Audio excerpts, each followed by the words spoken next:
Kanchipuram వకుడా silk నాణ్యత మా ప్రాధాన్యత. మదీనాగూడ, మియాపూర్, హైదరాబాద్ లో త్వరలో శుభారంభం. మా నాన్నగారు సంగీతం కోసం ఇల్లు వదిలేసి వచ్చేశారు. సంగీతం కోసమే. సుప్రసిద్ధ చలనచిత్ర నేపథ్య గాయనిగా ఉన్న ఎస్ జానకి మా అమ్మకు 3వ చెల్లెలు. నేదురు కృష్ణమూర్తి గారి దగ్గర నుంచి మీరు ఏమి నేర్చుకున్నారు, ఏమి ప్రేరణ పొందారు? మొట్టమొదట చెప్పాల్సింది ఏమిటంటే,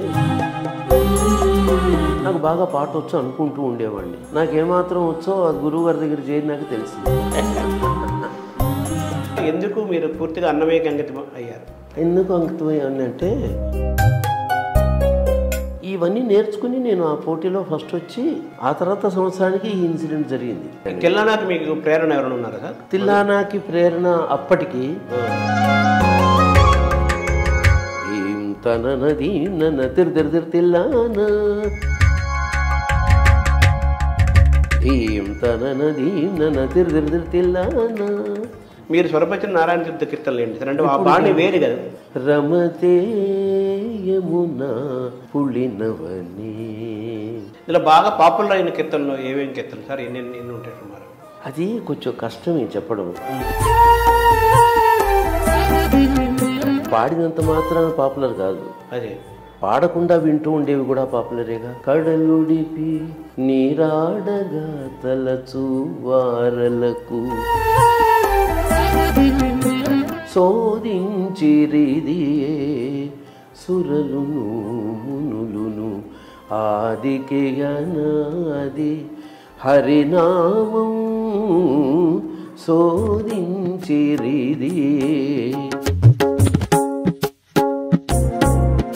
అఖిల లోకైకవంజ హనుమంతుడా. ఇప్పుడు మన అన్నమయ్య ఇన్ని 32,000 సంకీర్తనలు రాశారంటారు. మనకి ఇప్పుడు 32,000 సంకీర్తనలో ఎన్ని యాక్చువల్గా దొరికాయి సార్ మన దగ్గర? దొరికాయి అంటే టీటీడీ వాళ్ళు వాళ్ళ తిప్పలేవో వాళ్ళు పాడి పాపం అనేక విద్వాంసుల సహకారంతో సుమారు అవి కలిపితే 14,000 పైచిలకు మనకు అందినాయి. 12,000 కీర్తనలు మనకు స్వరరచనతో ఉన్నాయా? ఇప్పుడు స్వరరచనతో ఎన్ని ఉన్నాయని మీరు ఊహిస్తున్నారు? ఎవరు చేశారు? ఇదొక దురభిప్రాయం ప్రతి వాళ్ళకి. ఆయన ఏం పాడాడు కూడా ఎవరికి తెలియదు. వెంకటేశ్వరుడికి ఒక్కడికే తెలుసు, అంతే. నమస్కారం. మనతో పాటు గరిమెళ్ళ బాలకృష్ణ ప్రసాద్ గారు ఉన్నారు. గరిమెళ్ళ బాలకృష్ణ ప్రసాద్ గారు అంటే అన్నమయ్య కీర్తనలకు పర్యాయ పదంగా చెప్పవచ్చు. కొన్ని కోట్ల మంది ఎన్నో దశాబ్దాలుగా బాలకృష్ణ ప్రసాద్ గారి అన్నమయ్య కీర్తనలు వింటూ ఆనందానుభూతులు పొందుతూ భక్తి పారవశ్యంతో నిండుతున్నారు. వారు స్వయంగా కీర్తనలు రచిస్తున్నారు. అనేక అన్నమయ్య కీర్తనలను స్వరపరిచారు. అన్నమయ్య సంకీర్తన యజ్ఞంలో తన జీవితాన్ని ధన్యం చేసుకుంటున్న బాలకృష్ణ ప్రసాద్ గారి యొక్క సంగీత ప్రయాణాన్ని, అన్నమయ్యతో అనుబంధాన్ని, అన్నమయ్యతో అనుభూతుల్ని తెలుసుకునే ప్రయత్నం చేద్దాం. సార్ నమస్కారం. సార్ ఓం నమో వెంకటేశాయ. నమస్కారం. ముందుగా కేంద్ర సంగీత అకాడమీ, నాటక అకాడమీ పురస్కారం ఇటీవల కేంద్ర ప్రభుత్వం ఇచ్చింది. తిరుమల తిరుపతి దేవస్థానం మళ్ళీ మీకు ఆస్థాన సంగీత విద్వాంసులుగా మళ్ళీ ప్రకటించింది ఇటీవలే. మీకు మా తరపున, అందరి తరపున అభినందనలు తెలియజేస్తూ. అంతా వెంకటేశ్వరుడి అనుగ్రహం, అన్నమయ్య దయ. ఈ సంగీతం అనేది మీ కుటుంబంలోకి, మీ ఇంట్లోకి, ఒంట్లోకి ఎలా వచ్చింది సార్? మా కుటుంబంలో తాతల నాటి నుంచి శాస్త్రీయ సంగీతం ఉందని చెప్పాలి. మా నాన్నగారు ఎలా పాడేవారో తెలియదు, కానీ మా పెదనాన్నగారు మంచి హరిదాసు, హార్మోనియం వాయించేవారు. మా నాన్నగారి తమ్ముడు మా బాబాయ్ గారు, ఆయన కూడా చక్కటి గాయకులు. మా నాన్నగారు వాడేవారు, హార్మోనియం చాలా బాగా వాయించేవారు. ఆయన హార్మోనియం వాయిద్యానికి చాలా ఆకర్షణ ఉండేది, పేరు ప్రతిష్టలు ఉండేవి. చాలామంది కోరి ఆయన హార్మోనియం పక్క వాయిద్యంగా పెట్టుకునేవాళ్ళు హరికథల్లో. నాన్నగారి పేరు గరిమెళ్ళ నరసింహారావు గారు. మా అమ్మగారి నాన్నగారు మాతామహులు, ఆయన చాలా బాగా పాడేవారు. మా నాన్నగారి పాట గురించి మాకేం తెలియదు, మా నాన్నగారు కూడా ఏం చెప్పలేదు. మా నాన్నగారు మా తాతగారు ఒళ్ళో చిన్నతనంలో కూర్చున్న కొన్ని జ్ఞాపకాలు నాకు ఉన్నాయి, కానీ వారి పాట వినలేదు ఎప్పుడు నేను. ఎందుకంటే అంత వివరంగా తెలియలేదు. పెళ్ళి చేసుకునే కొద్ది రోజుల ముందు నుంచి మా అమ్మగారు నాన్నగారు ఒక నిశ్చయానికి వచ్చి పెళ్లి చేసుకోవాలి అనుకుని కోరి చేసుకున్నారు. అంటే వాళ్ళు లవ్ మ్యారేజ్ అని చెప్పాలి.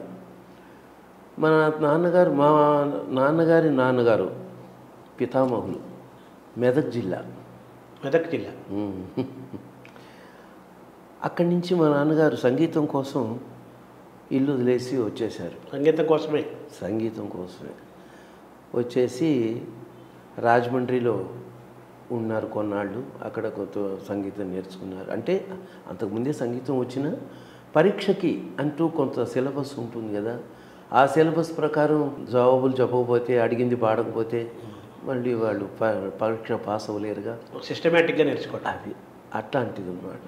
దానికోసం వచ్చారు. మా అమ్మగారు వాళ్ళు అట్లా వచ్చిన సమయంలో పరిచయాలు. అప్పటి నుంచి వాళ్ళు చేసుకోవాలి అనుకున్నారు. మా అమ్మగారు కూడా వయలిన్ నేర్చుకున్నారు మొదట్లో. బాగా పాడేవాళ్ళు సహజంగా. మా అమ్మ చెల్లెలు అంటే very next to my mother పిన్నమ్మ వరలక్ష్మి అని, ఆవిడ కూడా బాగా వయలిన్ నేర్చుకున్నారు. మా అమ్మ ఆ పిన్ని ఇద్దరు బాగా పాడేవాళ్ళు. ఆమె కాదు, మా ఇంట్లో మా పిన్నులు అందరూ బాగా పాడేవాళ్ళు. ఈనాడు సుప్రసిద్ధ చలనచిత్ర నేపథ్య గాయనిగా ఉన్న S Janaki cinema playback artist. మా అమ్మకు మూడో చెల్లెలు. మా పిన్ని సొంత పిన్ని. ఆ పిన్నికి అక్క ఇంకో పిన్ని నాకు రాధ, మల్లాది రాధ. ఇప్పుడు కూడా ఉన్నారు ఆవిడ. 90 years దగ్గరికి వస్తున్నారు. మా జానకి ఇప్పుడు 85 ఉన్నారు. మా అమ్మకి నాకు 20 ఏళ్ళే తేడా. ఇప్పుడు నేను 75. మా అమ్మ బతుకుంటే సరిగ్గా 95 ఏళ్ల వయసు ఉండేది. ఇప్పుడు నేను వైజాగ్లో మా రాధ పిన్ని అన్నానే, ఆవిడ 90 ఏళ్ళు. అలా మా పిన్నులు వీళ్ళందరూ కూడా బాగా పాడేవాళ్ళు. జానకి తర్వాత సరోజ అని ఉండేది, ఆ సరోజ పిన్ని కూడా బాగా పాడేది. అందరిలోకి చివరి ఆవిడ శారద. మేము చిట్టి చిట్టి అంటూ ఉంటాం ఇంట్లో. మెడ్రాస్లో ఆవిడ ఉన్నారు. నాకన్నా 3.5 ఏళ్ళు పెద్దది ఆవిడ. అంటే ఇప్పుడు ఇంకొక 1 year పైన తక్కువ, 80కి. అలా ఇంట్లో అందరూ పాడేవాళ్ళు, వయలిన్ వాయించేవాళ్ళు ఉండేవాళ్ళు. మా నాన్నగారు హార్మోనియం వాయించేవారు, పాడేవారు. పుట్టిన మొదలు నాకు సంగీతం సహజంగా సహజంగా శ్వాస ఎలాగో అలాగ సంగీతం. అంటే తల్లి వైపు నుంచి తండ్రి వైపు నుంచి మీ కుటుంబాల్లో సంగీతం అనేది సహజంగా మీ ఇళ్లలో ఉన్నది. అది మీకు కూడా చాలా సహజంగా తెలుగు మాటలు వచ్చినట్లుగా సంగీతం కూడా అలా పుట్టుకతో వచ్చేసింది. అది సంగీతపు ఇది వచ్చేసింది. అంటే ఈ గురుముఖత సంగీతం నేర్చుకోవడం అనేది ఎప్పుడు మొదలైంది సార్ మీకు? గురుముఖత అంటే ఆ ప్రాథమికంగా కూడా గురుముఖత నేర్చుకోవడం అనేది తల్లిదండ్రుల దగ్గరే. అక్కడ ఒక తల్లిదండ్రుల దగ్గర ఒక స్థాయి వరకు నేర్చుకున్నాకనే బయట నేర్చుకోవడం సంభవించింది. నాకు దాదాపు 19 ఏళ్ళ వయసులో మ్యూజిక్ డిప్లొమా పరీక్ష కట్టాను. అప్పుడు ఆ డిప్లొమా కోర్స్ అంతా మా అమ్మ మా పిన్ని వాళ్ళే నేర్పారు నాకు ఇంట్లో. వేరే బయట గురువు ఎక్కడికి వెళ్ళలేదు. నేను ఇంటి సంగీతంతోనే డిప్లొమా పాస్ అయినాను. ఆ తర్వాత ఇప్పుడు నేను 76లో గురువుగారు నేదునూరి గారి పరిచయం. వారు ఆల్ ఇండియా రేడియో రికార్డింగ్లో నా పాట విని, నా గొంతు విని చాలా సంతోషించి, అప్పుడు తిరుమల తిరుపతి దేవస్థానం వారు కొత్తగా ఒక స్కాలర్షిప్ స్కీమ్ పెట్టారు అన్నమాచార్య కీర్తన ప్రచారానికని. అది మామూలుగా మాట్లాడుతూ కూర్చుంటే లౌంజ్లో గురుగారు నేదునూరి గారు ఆ విషయం బయట పెట్టారు. వెంటనే నేను వచ్చేస్తానండి అన్నాం. ఎందుకు, నీకు ఉద్యోగం ఉంది కదా ఇక్కడ. అప్పుడు నేను టైపిస్ట్గా పనిచేస్తూ ఉండేవాడిని హైదరాబాద్. పెన్గ్విన్ టెక్స్టైల్స్ అని ఒక యార్న్ ఫ్యాక్టరీ హైదరాబాద్లో తార్నాక అవతల కొంచెం ముందుకెళ్ళినాక ఆ ఏరియా బస్ స్టాప్కి అది ఎండింగ్ పాయింట్ ఆ రోజుల్లో. ఇప్పుడు అలా వెళ్ళిపోతున్నాను, ఇంకా ముందు గడుతుంది. ఉప్పల్ దగ్గర అక్కడ ఉండేది పెన్గ్విన్ టెక్స్టైల్స్ అని, అందులో ఉద్యోగం చేసేవాడిని. అప్పుడు నీకెందుకు ఉద్యోగం చేస్తున్నావు కదా, నీకేం అవసరం అన్నారు. అలా కాదండి, మీరు చెప్తున్నారు కదా, మీ ముఖత సంగీతం నేర్చుకోవడం మహాభాగ్యం. అన్నమయ్య కీర్తనలు మేము చేసిన ట్యూన్లు నేర్పించారు, ఇప్పుడు రికార్డింగ్లో పాడాం, అద్భుతంగా ఉన్నాయి. అటు అన్నమయ్య పాటలు ఇటు సంగీతం రెండూ నేర్పుతారు మీరు ఏకకాలంలో. అప్పటికే నేదురు గారు లబ్ధ ప్రతిష్ఠ కదా. అయ్యో, ఆయన ఇప్పుడు అదే ఆయన నాకన్నా 20 ఏళ్ళు 21 ఏళ్ళు దగ్గర పెద్దవారు. 20 ఏళ్ళు పెద్దవాడు. మా నాన్నగారు అంతే, 20. మా నాన్నగారు సరిగ్గా 21 ఏళ్ళు మా నాన్నగారికి నాకు. ఈయనంతే. మా అమ్మగారికి నాకు 20 ఏళ్ళు తేడా. ఈయన కూడా అంతే. నేదుల కృష్ణమూర్తి గారు 1927లో పుట్టారు. అదే అలా అంత మా నాన్నగారి వయసే. అదే నేదుల కృష్ణమూర్తి గారితో మీరు ప్రయాణం చేయాలనుకున్నారు కదా, ఆయన ద్వారా సంగీతం నేర్చుకోవాలనుకున్నారు కదా, అన్నమయ్య గురించి తెలుసుకోవాలనుకున్నారు కదా. అంటే ఆయన దగ్గర ఆయన శిష్యుడిగా మీరు ఒక లబ్ధ ప్రతిష్ఠుడు, చాలా గొప్పవారు కదా, ఆయన శిష్యుడిగా చేరాలని ఒక ఆలోచన, లేకపోతే ఎందుకని మీకు అనిపించింది? నేను ఆ వారితో ఇప్పుడు ఇందాక చెప్పిన సంఘటన, ఆయన ఆల్ ఇండియా రేడియో రికార్డింగ్లో నా వాయిస్ విని ఆశీర్వాదం చేయడంకి పూర్వమే వారి పాట బాగా నేను విని, మా ఇంట్లో మా అమ్మ వీళ్ళందరూ నాన్నగారు వాళ్ళు రేడియోలో వారి సంగీతం వింటూ ఓలేటి గారి పేరు, నేదునూరి గారి పేరు ఇవన్నీ నాకు సుపరిచితాలు. వాళ్ళు గొప్ప విద్వాంసులుగా నా మనసులో వాళ్ళ గురించిన ఒక అవగాహన ఉంది. వాళ్ళ పాట విని ఆసక్తితో ఉన్నవాడినే. ఈ అవకాశం కలిసి రాగానే దాన్ని వాడుకుందామని, అని ఉద్యోగం ఉంది కదా వద్దని చాలా చెప్పారు. మీ నోట వెంబడి పాఠం వస్తుంది నాకు, 2 ఏళ్ళు ట్రైనింగ్ అంటున్నారు, తిరుమల తిరుపతి దేవస్థానం వారు స్కాలర్షిప్ ఇస్తారన్నారు, చాలు వచ్చేస్తానన్నారు. చాలా నచ్చ చెప్పారు ఆయన, నేను వినలేదు. చివరికి స్కాలర్షిప్ ట్రైనింగ్కి వచ్చాను. వారి శుశ్రూష మొదలుపెట్టిన 1 ఇయర్లో వారికి ట్రాన్స్ఫర్ వచ్చేసింది తిరుపతి నుంచి. అంటే అప్పుడు తిరుపతిలో మ్యూజిక్ కాలేజ్ ప్రిన్సిపాల్గా ఉండేవారు. నేను స్కాలర్షిప్ ట్రైనింగ్కి చేరిన 1 ఇయర్ లోపే, అంటే కొద్ది రోజులు తక్కువగా, దగ్గర 1 ఇయర్ ఉన్నారు. తర్వాత విజయనగరం వెళ్ళిపోయారు. ట్రాన్స్ఫర్ అయింది పశుపతి గారి దగ్గర. నా మిగతా సంవత్సరం కోర్సు పశుపతి గారు, వారు మంచి కంఠధ్వని, చాలా బరువైన పాట చక్కగా పాడతారు. వారు కూడా చాలా అన్నమాచార్య కీర్తనలు చేశారు, ట్యూన్ చేశారు. వారి దగ్గర 1 సంవత్సరం నేర్చుకున్నాను. అంటే ఆ రోజు మీరు ఈ టైపిస్ట్ ఉద్యోగం వదిలేసి, అంత నేదుని గారు అన్ని చెప్పినా కానీ వదిలేసి, ఇలా ఆయన దగ్గర సంగీతం శిక్షణ గురుగా స్కాలర్షిప్తో చేరటము, అన్నమయ్య కీర్తనలు నేర్చుకోవటము, ఆ ప్రయాణం మొదలుపెట్టడం ఇప్పుడు మీరు సమీక్షించుకుంటే ఆ రోజు మీరు తీసుకున్న నిర్ణయం మీకు కరెక్ట్ అనిపిస్తుందా, ఆనందాన్ని ఇస్తుందా? ఖచ్చితంగా. అవన్నీ చేయబట్టి కదా ఈ స్థితికి వచ్చాను నేను. ఈనాడు నేను తిరుమల తిరుపతి దేవస్థానం ఆస్థాన సంగీత విద్వాన్ అవ్వడం, కంచికామకోటిపీఠం ఆస్థాన విద్వాన్ అవ్వడం, అహోబిల మఠానికి ఆస్థాన విద్వాన్ అవ్వడం, మరి central Sangeet Natak academy award రావడం, తెలుగు యూనివర్సిటీ వాళ్ళు, పొట్టి శ్రీరాములు తెలుగు యూనివర్సిటీ వాళ్ళు, అది ఏ సంవత్సరం గుర్తులేదు, 7 ఏళ్ళు అవుతోంది, ఆ సంవత్సరం ఉత్తమ సంగీత విద్వాంసుడిగా నాకు అవార్డు ఇవ్వడం. అలాగే ఇంకా చాలా సంస్థలు నన్ను గౌరవించి అవార్డులు ఇచ్చినాయి. ఇవన్నీ మరి అలా రాబట్టేగా జరిగినాయి. కాబట్టి ఇందులో విచారించేది ఏం లేదు. అప్పుడు విచారించలేదు, వచ్చేసిన కొత్తలో కూడా నేనేం విచారించలే. అప్పుడు నాకు 350 జీతం ఆఫీస్లో వదిలేసేనాడు. గురువుగారు అన్నారు, నీకు 250 స్కాలర్షిప్, 350 జీతం అంటున్నావు అంటే, ఆ రోజుల్లో ఆ 100 రూపాయల డిఫరెన్స్కి బోర్డంత వాల్యూ ఉండేది. చాలా పెద్ద అమౌంట్, చాలా పెద్ద అమౌంట్. నేను ఒకటే అన్నాను, మరీ ఏం లేకుండా కాదు కదా, 250 ఇస్తారు కదా, చాలు నేను తినడానికి అది అని వచ్చేసాను.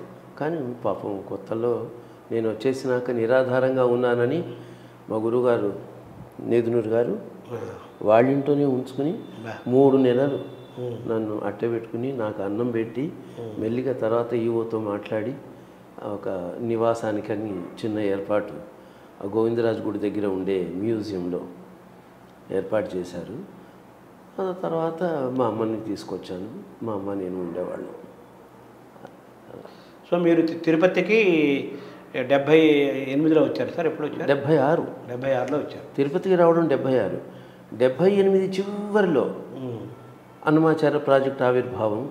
అప్పటికి ఇంకా నామకరణం కూడా జరగల. అదే నేను చేరినాక అన్నమాచార్య ప్రాజెక్ట్ అనే నామకరణం పేరు పెట్టారు దానికి. అప్పుడు చెలికాని అన్నారావు గారు సమయం అది. అప్పుడు రాజగోపాల్ రాజు గారు ఇవో. ఓహో. అప్పుడు చైర్మన్ ఎవరు నాకు జ్ఞాపకం తెలీదు. నాకంటే ఈ పదవులు వాటి డిగ్రీలు వాటి అవగాహన చాలా తక్కువ. పెద్దగా మెమరీలో ఉండేవి కూడా కావు అవి. మీరు ఆ కీర్తన రాగాలు నోటేషన్స్. రాజగోపాల్ రాజు గారు మటుకు అప్పుడు ఈవోగా ఉన్న వ్యక్తి కాబట్టి నన్ను నా స్కాలర్షిప్ ట్రైనింగ్ అయిపోయేటప్పటికి పివిఆర్కే ప్రసాద్ గారు వచ్చారు. ఆ 2 ఏళ్లలో వచ్చిన మార్పులో స్కాలర్షిప్కి చేరినప్పుడు రాజగోపాల్ రాజు గారు, అది అయిపోయే టైంకి పివిఆర్కే ప్రసాద్ గారు. నేదులూరు కృష్ణమూర్తి గారి దగ్గర నుంచి మీరు ఆయనతో ఎన్నో ఏళ్ళు, అప్పుడు శిక్షణే కాకుండా తర్వాత అనేక సంవత్సరాలు మీరు ఆయనతో ప్రయాణం చేశారు. నేదులూరు కృష్ణమూర్తి గారి దగ్గర నుంచి మీరు ఏమి నేర్చుకున్నారు, ఏమి ప్రేరణ పొందారు, ఎటువంటి ఇన్స్పిరేషన్ ఆయన దగ్గర నుంచి మీరు పొందారు, ఎటువంటి జ్ఞానాన్ని మీరు పొందారు? మొట్టమొదట చెప్పాల్సింది ఏమిటంటే నేదునూరి గారి దగ్గర ఉన్న డిసిప్లిన్.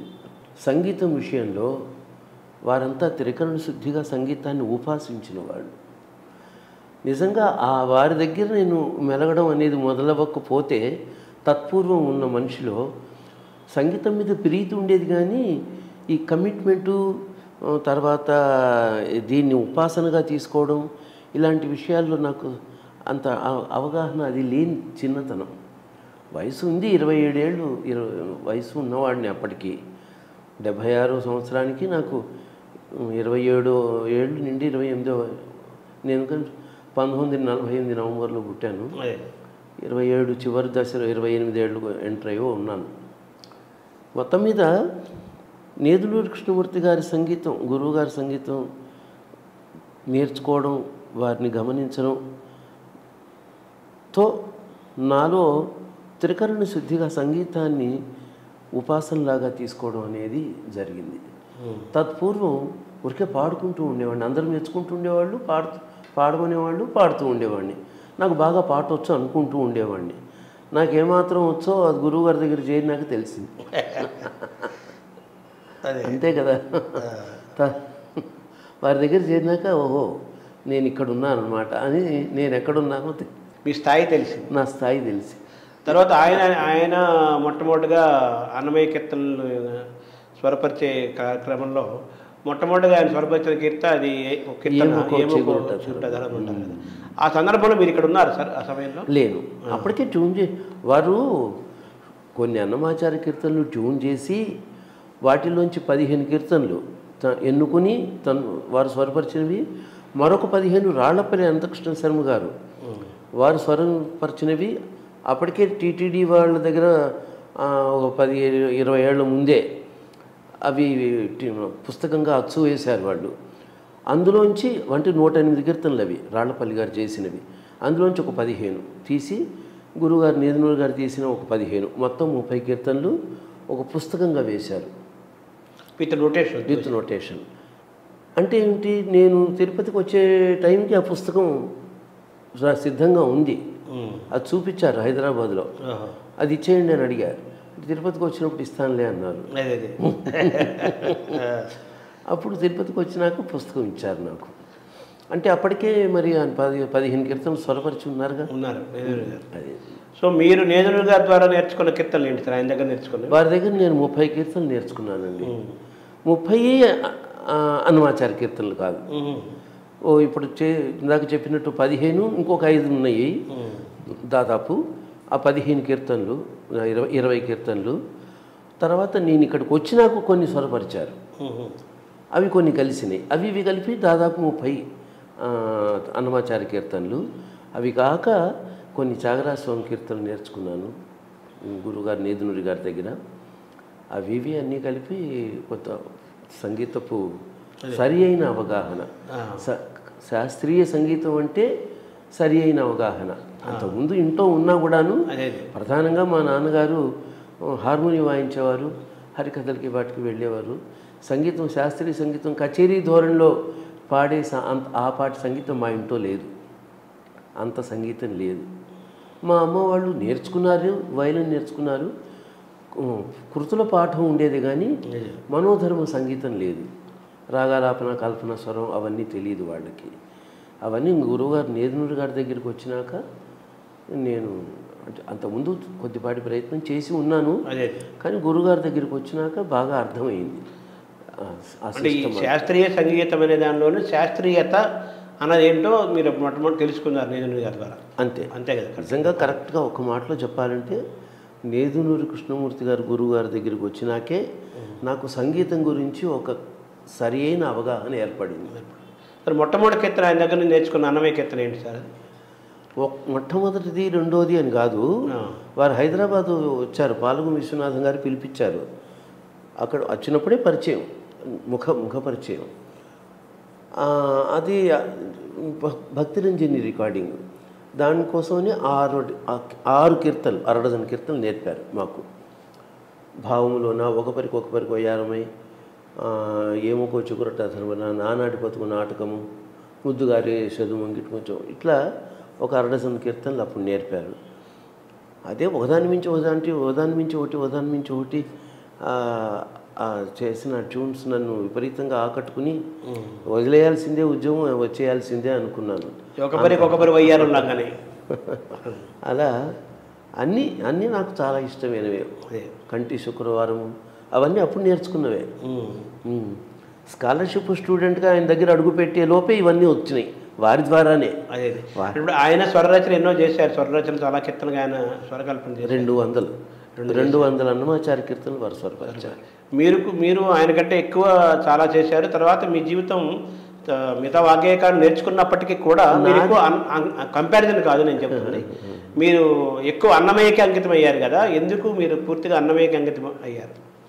ఎందుకు అంకితమయ్యానంటే, ఒకటి అన్నమాచార్యులు అంటే నిజానికి గురువుగారు నేదునూరి గారిది భక్తిరంజని పాడకముందే, 1 సంవత్సరం ముందే తిరుమల తిరుపతి దేవస్థానం వారు నిర్వహించిన ఆల్ ఇండియా రేడియో అన్నమాచార్య కీర్తనల పోటీలో నేను పాల్గొని నేను ఫస్ట్ వచ్చాను.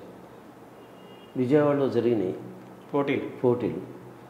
అప్పుడు ఆ సందర్భంగా నేను ఒక 3-4 కీర్తనలు అన్నమయ్యవి నేర్చుకున్నాను. హైదరాబాద్లో మాలతి పద్మనాభరావు గారిని ఒక విద్వాంసురాలు ఆవిడ ఉండేవారు, నేనంటే చాలా అభిమానం. ఆవిడ మాకు బాగా సన్నిహితురాలు. తర్వాత కొన్ని పాటలు నేనే స్వరపరుచుకున్నాను అన్నమయ్యవి, ఒక 3. అప్పటికే మీరు సొంతంగా స్వరపరుచుకున్నారు? అదే మరి చేసుకుని నేను 3 స్వరపరుచుకుని ఆవిడ దగ్గర 3 నేర్చుకుని, అట్లాగే మరో కీర్తన కూడా బాలభారతి అని బాలమురళీ కృష్ణకి బంధువులు వాళ్ళు, మరదలు వరుస అవుతారు. ఆవిడ కూడా నన్ను బాగా అభిమానించేవాళ్ళు, మా ఇంటికి దగ్గరలో ఉండేవాళ్ళు హైదరాబాద్లో. ఇవన్నీ నేర్చుకుని నేను ఆ పోటీలో ఫస్ట్ వచ్చి, ఆ తర్వాత సంవత్సరానికి ఈ ఇన్సిడెంట్ జరిగింది. గురువుగారితో పరిచయం, ఇక్కడ స్కాలర్షిప్ ఇస్తున్నారు, మంచి కంఠం ఉండి జ్ఞానం ఉన్న వాళ్ళకి నేర్పాలని అని డీటెయిల్స్ అన్నీ తెలుసుకోవడం, నేను వచ్చేస్తాను ఇవన్నీ తర్వాత. అంతకుముందే నాకు అన్నమాచార్య సంకీర్తనలు పాడడంలో ఫస్ట్ ప్రైజ్ వచ్చేసింది. అన్నమయ్యకి పాటలు ట్యూన్ చేయడం కూడా మొదలైంది. అదే మీరు సొంతంగా కూడా చేశారు అప్పటికే. అయితే అది ఏం చేశాను ఏమో, దాని ప్రభావం అంతగా నా మీద పడలా, అన్నమయ్య ప్రభావం పడలా అప్పటికే. అది మీకు అప్పటికే సాహసం అనిపించలేదా సొంతంగా స్వరరచన చేయటం? లేదు, అనిపించలేదు. నేను సంకీర్తనలు అంటే పాటలు స్వరపరచడం అనే ప్రక్రియ నా 15-16 ఏటో జరిగింది. అప్పటికే నేను చాలా పాటలు స్వరపరిచున్నాను. మా అమ్మగారి కోరిక పైన కొన్ని లలిత సంగీతం పాటలు అవి పత్రికల్లో వస్తూ ఉంటాయి కదా, వారపత్రికల్లో, వాటిలో అవి దాంట్లో తనకు నచ్చినవి ఏవో నాకు ఇచ్చి ట్యూన్ చేయమంటూ ఉండేది. అలా ఒకసారి ఒక పాట నాకు ఇచ్చి, చాలా బాగుందిరా, ట్యూన్ ఉంటే బాగుంటుంది పాడుకోవడానికి అన్నది. అది పెద్ద పని అన్నట్టుగా క్యాజువల్గా ట్యూన్ చేశాను. చాలా బాగుంది అనుకుంది. సరే పాడుకో అయితే అన్నాను. అది వాళ్ళు బాగుంది అనడంతో నేను ట్యూన్ చేస్తానన్నమాట. బాగా అనిపించింది నాకు, ఆత్మవిశ్వాసం పెరిగింది, వచ్చింది. అలా ఆ ఉత్సాహం తర్వాత కొద్ది రోజుల్లోనే జయదేవ్ అష్టపదులు కొన్ని స్వరపరిచాను ఆ రోజు. అప్పుడే చిన్నవాడిగా, చాలా చిన్నవాడిగా ఉన్నప్పుడు జయదేవ్ అష్టపదులు స్వరపరిచాను. 2-3 నారాయణ తీర్థ తరంగాలు. తర్వాత మడిపడిగా బలరామాచార్యులని హైదరాబాద్లో ఒక ఆయన ఉండేవారు, పాటలు రాస్తూ ఉండేవారు, లలిత సంగీత గేయాలు అవి మా ఇంటికి ఇంకొక జనార్దన్ అని ఇంకొక అతను లైట్ మ్యూజిక్ పాడే అతను అవి తీసుకొచ్చి పాడుతూ ఉండేవారు. తర్వాత షేక్ మెహబూబ్ అని ఒక ముస్లిం అతను, తెలుగు టీచర్ ఆయన ఒక స్కూల్లో. నాకు 7 ఏళ్ల వయసు అప్పటి నుంచి మా ఇంటికి వస్తూ పోతూ క్లోజ్గా ఉండేవారు ఆయన. మా ఇంట్లో ఆయన దగ్గర మా పిన్నమ్మలు, మా అమ్మ వాళ్ళు లలిత సంగీతం పాటలు నేర్చుకున్నారు కొన్ని, అవన్నీ విన్నవాడిని. అందువల్ల ముందు నాకు లలిత సంగీతం ఎక్కువ వచ్చు ఫస్ట్. అలా విని విని విని ఉన్న పాట జ్ఞానం వినికిడి సహజంగా నాలో ఉన్న కంపోజింగ్ అనే ఆర్ట్కి కొంత ప్రోత్సాహం ఇచ్చింది. నాకు తెలియకుండానే నా 15-16 ఏళ్ళ వయసులో తెలియకుండా ఈ పాటలు స్వరపరచడం అనే ప్రక్రియ జరిగిపోయింది. అది ఒక పెద్ద పని అనిపించాలా నాకు. ట్యూన్ చేసేస్తుండే పాడేస్తుండే. అలా చూసుకున్నారు. మా వాళ్ళందరూ బాగుందన్నారు, ఒక రాగం అనుకున్నారు, వాళ్ళందరూ బాగుంది అంటే బాగుంది అనుకున్నాను. అంటే రాగం అనుకున్నారా మామూలుగానే? రాగం అనుకోవడం అనేది అసలు నాకు తెలియదు. ఒక రాగం అనుకుని ఆ రాగంలో చెయ్యాలి అనుకోవడం అనేది చాలా తర్వాత వచ్చిన ఇది. మొట్టమొదట్లో ఏదో ఒక రాగంలో, నిర్దిష్టమైన ఒక రాగంలో వచ్చేది ఆ పాటకి రూపం. అదే పాడిన తర్వాత అది వచ్చేది. పాడినాక ఇది ఏ రాగం అనుకోవడం అంతవరకే తప్ప అలా నా రాగంలో చెయ్యాలి అనుకోవడం ఏం లేదు. ఆ సాహిత్యం చూసుకొని పాడేవాళ్ళు. ఆ పాడినప్పుడు ఒక రాగం వచ్చేది. ఆ రాగం పర్ఫెక్ట్గా శాస్త్రీయంగా ఉండేది, ఫిట్ అయిపోయి ఉండేది ఆ రాగానికి, ఆ లక్షణాలు ఉంటుంది. ఎందుకంటే సిస్టమేటిక్ సంగీతం వింటూ ఉన్నాను కదా చిన్నప్పటి నుంచి ఇంట్లో. సో బుర్ర అలాగే పనిచేస్తుంది. అంటే ఒక నిబద్ధమైన రాగంలోనే మనసు భావించేది, ప్రయాణం చేసేది.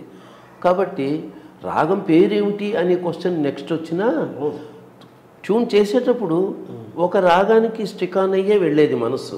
అలాగే అంటే మీరు ఏదో సాహిత్యం చూసేవాళ్ళు, ఎత్తుకుండేవాళ్ళు, చిన్న ప్రయాణం ఎత్తుగడత మొదలవుతుంది కదా.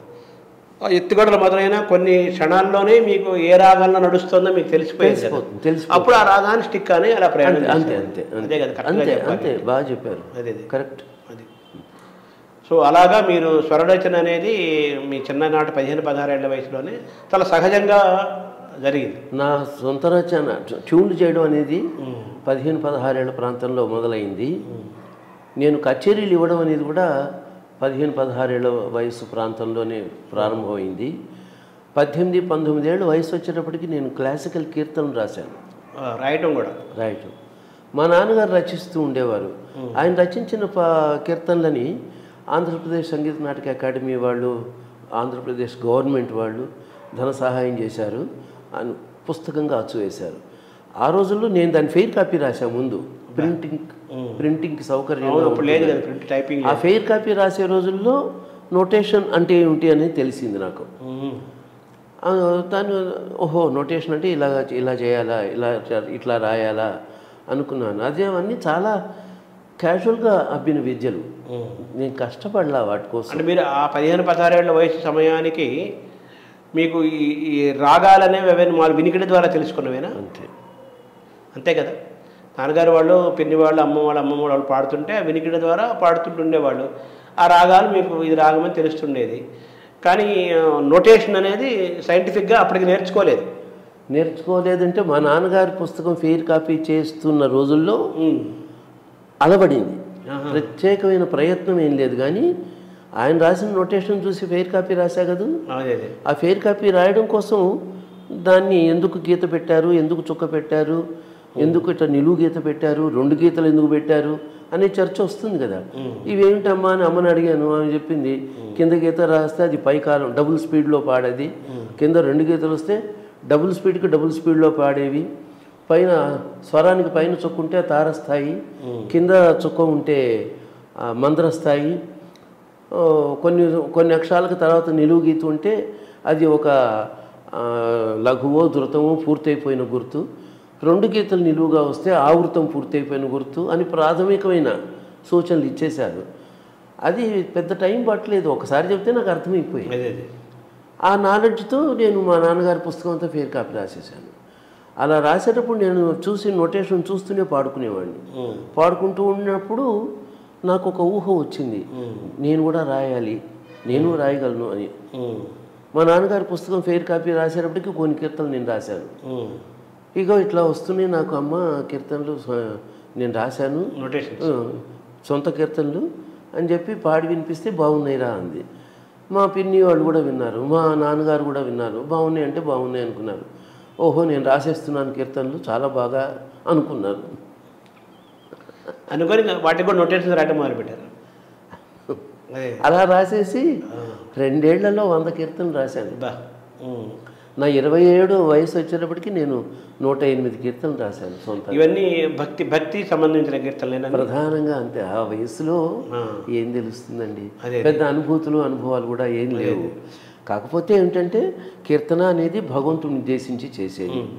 భగవంతుడి విషయంలో మనకు కొన్ని కథలు, నేను మృదంగా వాయించేవాడిని. మా నాన్నగారు నాకు మృదంగం నేర్పారు. నేను 11 ఏడు వచ్చేటప్పటికే మృదంగం బాగా వాయించేవాడిని. అందువల్ల మా నాన్నగారు హార్మోనియం వాయించేవారు కదా, తను నన్ను మృదంగం ఆర్టిస్ట్గా తీసుకెళ్తూ ఉండేవారు కూడా హరికథలకి. అలా హరికథలు వింటూ వింటూ వింటూ నేను 20వ సంవత్సరం వయసుకు వచ్చి కీర్తనలు రాసే సమయానికి కొన్ని పురాణ గాథలు అవి హరికథలలో విని ఉన్నాను. కొన్ని నామావళులు, కొన్ని స్తోత్రాలు అవన్నీ వినికిడి మీద బాగా చేరినాయి నా మనసులో. ఆ విన్న కథలలో ఉన్న అంశాలని వాటిని ఆధారం చేసుకుని ఈ వింటూ ఉన్న నామావళులు, స్తోత్రాలు ఇంట్లో చదువుతూ పాడుతూ ఉంటాం కదా, అవన్నీ చూసుకుంటూ ఆ రెండింటినీ మిళితం చేసుకుని నాదైన ధోరణిలో నేను కీర్తనలు రాశాను. అందులో గొప్ప భావుకత ఉందని లేదా అపురూపమైన పదరాశి ఉందని అలా చెప్పుకోకూడదు. నాకున్న పరిజ్ఞానంతో, నా దగ్గరున్న అప్పటి భాషా జ్ఞానంతో, మా నాన్నగారి పుస్తకాలు ఫేర్ కాపీ రాస్తూ ఉన్న అనుభవంతో వచ్చిన జ్ఞానంతో నేను కొన్ని కీర్తనలు రాసి నోటేట్ చేసేసి ఒక బుక్ తయారు చేశాను 20 ఏళ్ళు నిండేటప్పటికి అనేది వాస్తవం. 100 కీర్తనలు 108 అంటే 108 కీర్తనలు. అది కూడా అప్పటికే 108 అనే అంకె మీద అవగాహన కూడా తెలివి ఎక్కువ ఉందన్నమాట. కొంచెం ఎక్కువైపోయింది, అతి తెలివి. ఓవరాల్గా ఇప్పుడు మామూలుగా మనకు జయదేవుడి దగ్గర నుంచి రామదాసు, పురంధరదాసు వరకు అనేక మంది వాగ్గేయకారులు తెలుగులోను భారతదేశంలో ఉన్నారు. ఒక వాగ్గేయకారుడు ఏ విధంగా అవతరిస్తాడు, ఎలా రూపాంతరం చెందుతాడు అంటే వాక్కు గేయము ఏకకాలంలో ప్రయాణం చేస్తే కదా వాగ్గేయం అంటారు కదా. వాళ్ళ వాక్కు గేయం అవుతుంది, వాళ్ళ గేయం వాక్కు అవుతుంది. ఆ వాక్కు గేయము ఏకకాలంలో ప్రయాణం చేసిన వాగ్గేయ ప్రయాణాన్ని మీరు తెలుసుకున్నారు. ఆ జర్నీని దాదాపు 18 ఏళ్ల వయస్సు ప్రాంతంలో ఈ అవగాహన ఏర్పడింది. కృతి రచన అనేది ప్రారంభమైంది. 20 ఏళ్ళు వచ్చేటప్పటికి 108 రాశాను. మరొక 2 ఏళ్లలోపే మరొక 108 కూడా రాశాను. అది గొప్ప విషయం. అంటే నాకు 25 ఏళ్ళు కూడా రాకుండానే 200 కీర్తన. అందులో ఏముంది, ఎంత గొప్ప నన్ను అడగద్దు. అది వేరే.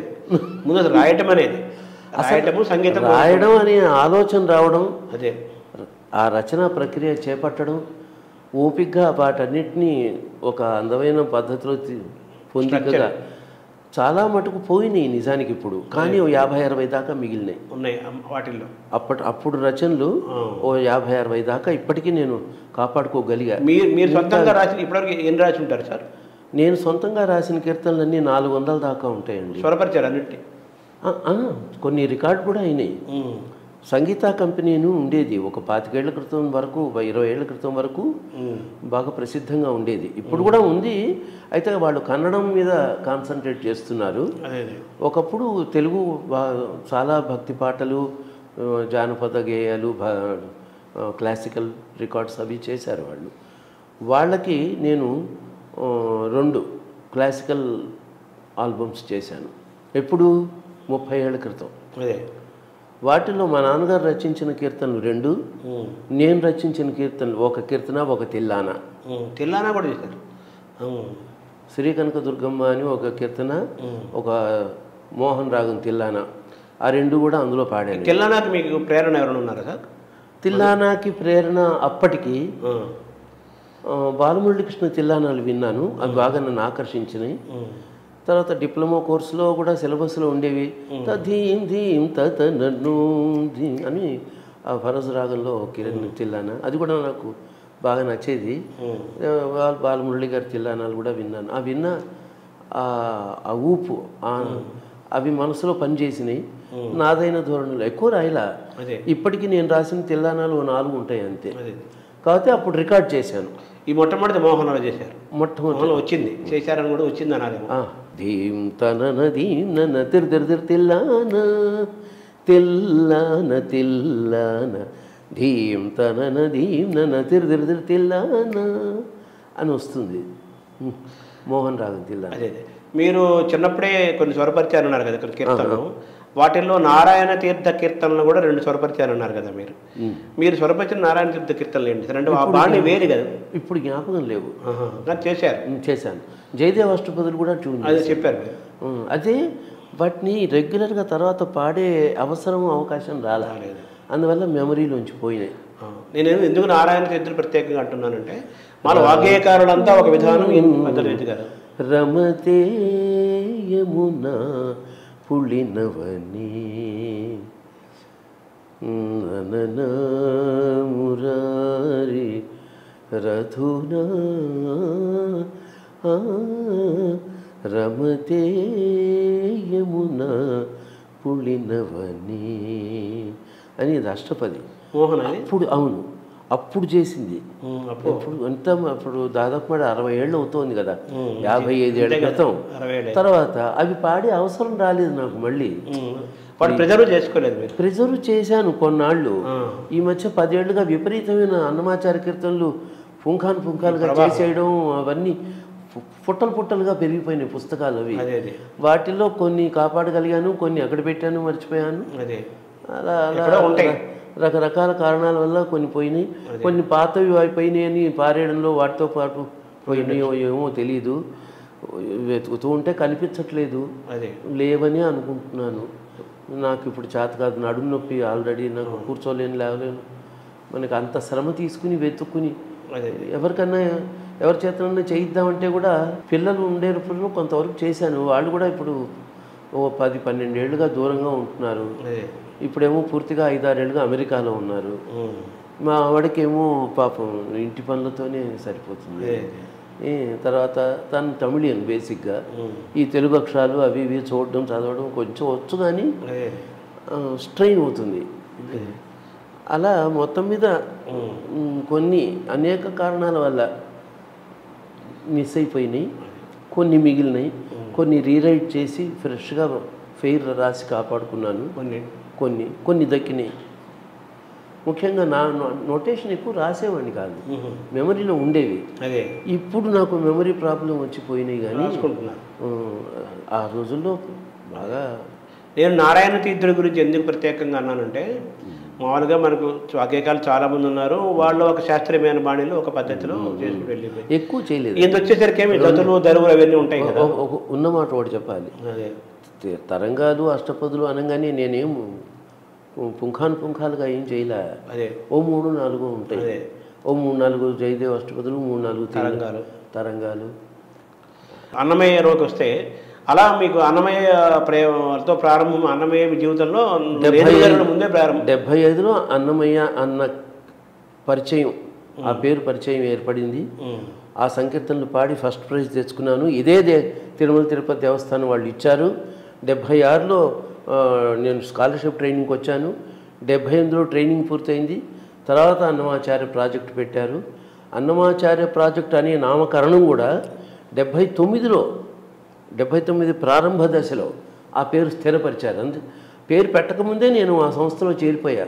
ముందు టీటీడీలో ఉద్యోగం ఇచ్చేశారు. టీటీడీలో ఉద్యోగం ఇచ్చినాక వారం 10 రోజుల తర్వాత అన్నమాచార్య ప్రాజెక్ట్ అనేది. అప్పుడు ఆ రోజుల్లో ప్రాజెక్ట్ అంటే ఏదో నాగార్జున సాగర్ ప్రాజెక్ట్ అని అన్నట్టుగా ఉంది. అన్నమాచార్య ప్రాజెక్ట్ అంటే అని చర్చలు కూడా వచ్చినాయి. పివిఆర్కే ప్రసాద్ గారిని కొంతమంది గేలి చేశారు కూడా, ఏమిటండి ప్రాజెక్ట్ అని పేరు పెట్టారు. బాక్రానంగల ప్రాజెక్ట్ అట్లా అవన్నీ ఉదహరించి అట్ట పెట్టారంటే భగవంతుడు ఎలా చూపించాడు ఉండనేయండి అన్నాడు ఆయన సింపుల్గా. సో పివిఆర్కే ప్రసాద్ గారు మిమ్మల్ని తీసుకున్నారా టీటీడీలో? నాకు ఉద్యోగం ఇచ్చింది ఆయన. నన్ను స్కాలర్షిప్ ట్రైనింగ్లో ఎన్నుకున్నప్పుడు రాజగోపాలరాజు గారు నాకు ఉద్యోగం ఇచ్చింది పివిఆర్కే ప్రసాద్. అంటే అన్నమయ్య ప్రాజెక్టులో తీసుకుంది కూడా ఆయనే ఆ టైంలో, ఆయన టైంలోనే, అంతే కదా. తర్వాత నేదులు గారి అది మనం ముందాక మాట్లాడుకున్నాం కదా, తెలంగాణలో ఏమోకో చిగురుట ధర్మం ఇస్తూ నిండాను. దాని గురించి ఆయన చెప్తూ ఇది మొట్టమొదట నేను స్వరపరిచింది మా కామచెట్టి శ్రీనివాస్ గారు సాహిత్యాన్ని ఇచ్చారు. అన్నమయ్య సాహిత్యం నాకు ఎందుకు అర్థమవ్వలేదు, పెద్దగా ఎక్కట్లేదు, చాలా రోజులు నాకు పెద్దగా దాని దగ్గర కాలేకపోయాను. సడన్గా ఓ రోజు ఎందుకో చూస్తే దీన్ని తెలియజేశాను. ఈ సాహిత్యం నాకు చాలా బాగా నచ్చింది. ఇదే ఏమోకో చిగురుట అధరమున ఎడనెడ కస్తూరి నిండెను భామిని విభునకు వ్రాసిన పత్రిక కాదు కదా అని ఈ సాహిత్యం అంతా నాకు చాలా బాగా నచ్చింది అని అనుకుంటూ అలాగా నన్ను వెంటాడింది. తెలంగాణలో అది వచ్చింది. ఇదంతా నేను స్వరపరిచినట్టుగా నేను భావించటం లేదు. సాక్షాత్ వెంకటేశ్వర స్వామి ఈ కీర్తన స్వరపరిచాడు అని నేను ఇప్పటికీ ఎప్పటికీ నమ్ముతాను. నేదుడు గారు అన్నారు కదా, నేను కూడా నమ్ముతాను సార్. ఎందుకంటే ఆయన క్లాసికల్ కర్ణాటక సంగీతం పాడడంలో కొమ్ములు తిరిగిన కళాకారుడు, కొమ్ములు తిరిగిన అని చెప్పాలి. మ్యూజిక్ అకాడమీలో ఆయనకున్న గౌరవం ఇంత అంత కాదు అప్పటికే. అటువంటి క్లాసికల్ విద్వాంసుడు తెలంగు అనేది ఆ కర్ణాటక సంగీత విద్వాంసులు పాడడం చాలా తక్కువ. తెలంగు రాగాన్ని అది హిందుస్థానీ రాగం బేసికల్గా. లైట్ మ్యూజిక్ వాళ్ళు ఎక్కువ పాడేవాళ్ళు. నేదునూరు గారికి లైట్ మ్యూజిక్కి దూరం ఎక్కువ, అందరికీ తెలిసిన విషయం. అటువంటి వ్యక్తి తెలంగు రాగంలో ఆ పాట ట్యూన్ చేయాలని సంకల్పం రావడం, అది వెంటనే చాలా బాగుందని అందరూ ఆమోదించడం, వెంటనే రేడియో స్టేషన్లో పాడడం, ఇంతలోనే స్కాలర్షిప్ ట్రైనింగ్ ఇచ్చి అన్నమాచార్య సంకీర్తనలు బాగా ప్రచారం చేయాలి అని టీటీడీ సంకల్పించడం, ఇవన్నీ వరుసను జరిగిపోయినాయి. అంటే ఆ పాట ఎంత బాగా వచ్చిందో, దాని ప్రభావం ఎంత ఉందో ఈ అన్నమయ్య పాటల స్వరపరిచే ప్రక్రియలో, అవన్నీ మనం అర్థం చేసుకోవాలి. కాబట్టి దైవ సంకల్పంతో పరమాత్ముడి ఇచ్ఛ ప్రకారం గురువుగారు స్వరపరిచారు అని అనుకోవడం 100కి 100 పాళ్ళు నిజం. అలాగే ఆయన స్వరపరిచిన వాటిలో నానాటి బతుకు దాని గురించి కూడా ఆవిడ ఎంఎస్ సుబ్బలక్ష్మి ఈ ఒక్కదానికే సంగీత కళ అనేది బిరుదు ఇవ్వచ్చని ఆవిడ ఎంఎస్ సుబ్బలక్ష్మి లాంటి వాళ్ళు అంటాము. ఆయన దగ్గర 5 ఎన్నో కీర్తనలు నేర్చుకోవడం కూడా జరిగింది, అన్నమయ్య కీర్తన జరిగింది కదా. ఆవిడ ఆస్థాన విద్వాంసరాలుగా నియామకమైన సందర్భంలో అవన్నీ తలుచుకున్నప్పుడు మీరు కూడా ఎన్నో స్వరరచనలు చేశారు కదా. నేదుడు గారి స్వరరచన పరంగా ఆయన దగ్గర నుంచి మీరు ఏమైనా నేర్చుకున్నారు? నేదుడు గారి దగ్గర నుంచి నేదుడు గారు దగ్గర నేను చేరేటప్పటికే వారు 25-30 కీర్తనలకి స్వరపరచడం అన్నమయ్య పాటలుగా చెప్పాను కదా. ఫస్ట్ వారి దగ్గర ఆయన దగ్గర ఆయనతో పరిచయం అవ్వడానికి ముందే నాకు ఫస్ట్ ప్రైజ్ కూడా వచ్చింది. నేను 2-3 కీర్తనలు స్వరపరిచానని చెప్పాను. సో స్వరపరచడం అనే ప్రక్రియ ముందే మొదలైపోయింది. అయితే వాటిని నేను నోరు తెరిచి పాడిన వాడిని కాదు. కాంపిటీషన్లో పాడాను, ప్రైజ్ వచ్చింది, అంతే. నేదుడు గారి దగ్గర చేరినాక అసలు అన్నమాచార్య సంకీర్తనల రచనలో ఉన్న వైవిధ్యం, భావాలలో ఉన్న వైవిధ్యం, వాటిని స్వరపరచడంలో గురువుగారు తీసుకుంటున్న శ్రద్ధ, వారు ఏ ధోరణిలో ఎలా వీటిని స్వరపరుస్తున్నారు అనేది కొంచెం స్టడీ చేశాను. నేను ట్యూన్ చేయలే. ఒక ఏడాదిన్నర వరకు నేను అన్నమయ్య పాటలు స్వరపరచడం అనే పని చేయలే. అబ్జర్వేషన్ ఉండేది. ఆయన చేసే విధానం, ఆయన పాడే విధానం, ఆ పలుకులు నేను పలకాలి అనే ఆసక్తి చూపించడం, వాటిని ఆస్వాదించడం, వాటితోనే సరిపోయింది. మరి అదంతా మనసులో అలా నిండి ఉంది ఆ సంగీతం. వారు అటు వైజాగ్ ట్రాన్స్ఫర్ అయిపోయి వైజాగ్ వెళ్ళిపోవడంతో, విజయనగరం వెళ్ళిపోవడంతో పశుపతి గారి దగ్గర నేను నేర్చుకునే రోజుల్లో నాకు రోజు 1 గంటే పాఠం ఉండేది. మిగతా సమయం ఖాళీ అయిపోవడంతో నాకు బాగా సమయం చిక్కింది నా గురించి నేను ఆలోచించడానికి. నేను అన్నమాచార్య కీర్తనలు స్వరపరిచి నాలో ఉన్న సంగీతం కంపోజింగ్ అనే ఆ ఆర్ట్ మళ్ళీ బయటికి తీయడానికి వాటికి వచ్చినాక అప్పుడు మొదలు పెట్టాను నేను ట్యూన్ చేయడం అనేది. చేస్తే జయలక్ష్మి వరలక్ష్మి మోహనం, అది మోహన్లో ఇతడు ఒకటే సర్వేశ్వరుడు, లలిత రాగంలో జయలక్ష్మి వరలక్ష్మి, అట్లాగే కడలుడిపి నీరాడగా తలసువారలకు అనే తర్వాత మంగాంబుది హనుమంత, చాలా పేరు తెచ్చిపెట్టిన కీర్తనలు ఇవన్నీ. దాంట్లో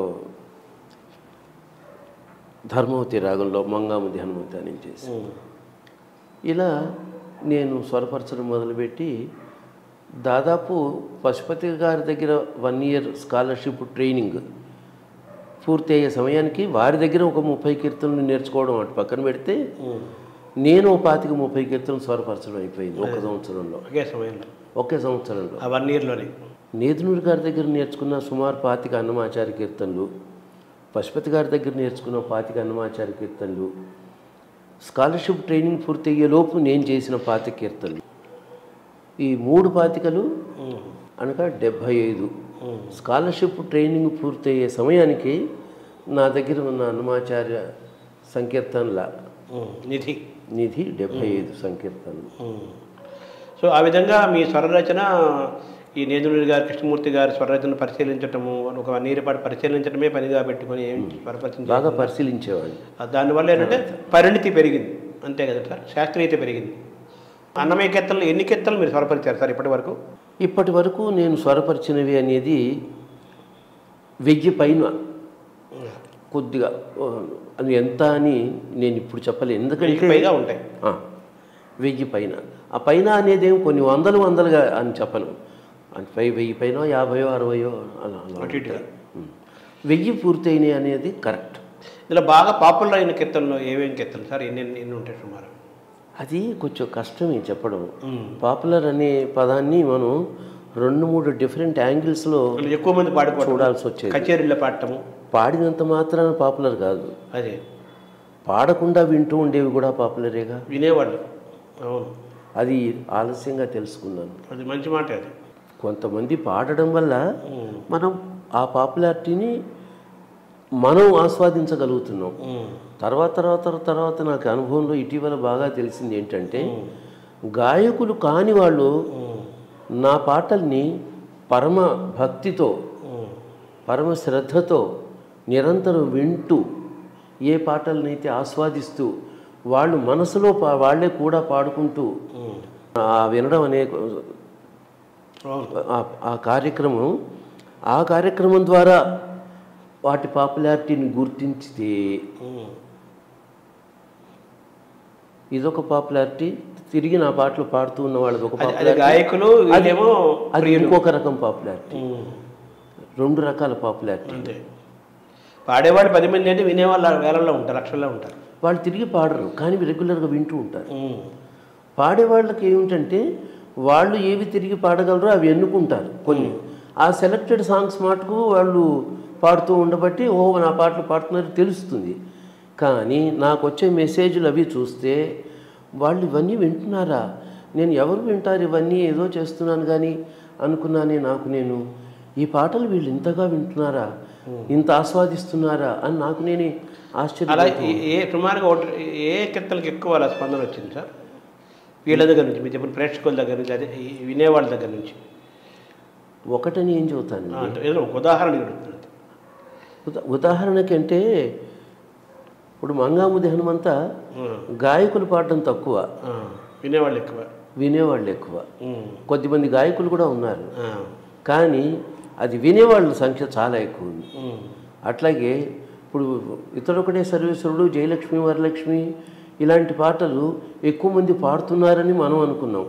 కానీ కడలుడిపి నీరాడగా అన్న పాట పాడేవాళ్ళు తక్కువ. నిజంగా నా పాటలు రెగ్యులర్గా వింటూ పాడుతూ ఉన్న కళాకారుల దగ్గరికి వెళ్ళి పాడమంటే చాలామంది అది పాడలేరు. ఎందుకంటే అది వాళ్ళు స్టేజ్ మీద పాడట్లేదు కాబట్టి. కానీ వాళ్ళందరికీ అది సుపరిచితం. ప్లస్ అనేక వేల మందికి రోజు వినే పాటలలో అదొకటి. కడలుడిపి నీరాడగా తలచు వారలకు అంటే ఎంత మంచి పాట అండి, మేము రోజు వింటూ ఉంటాం, ఆ సముద్రం ఒడ్డున కూర్చుని అలా వింటూ అని వాళ్ళు చెబితే ఓహో ఇలా వింటారా వీళ్ళు అని అప్పుడు అర్థమవుతుంది మనకి. అప్పటిదాకా వాళ్ళు అది వింటారని మనకు తెలియదు.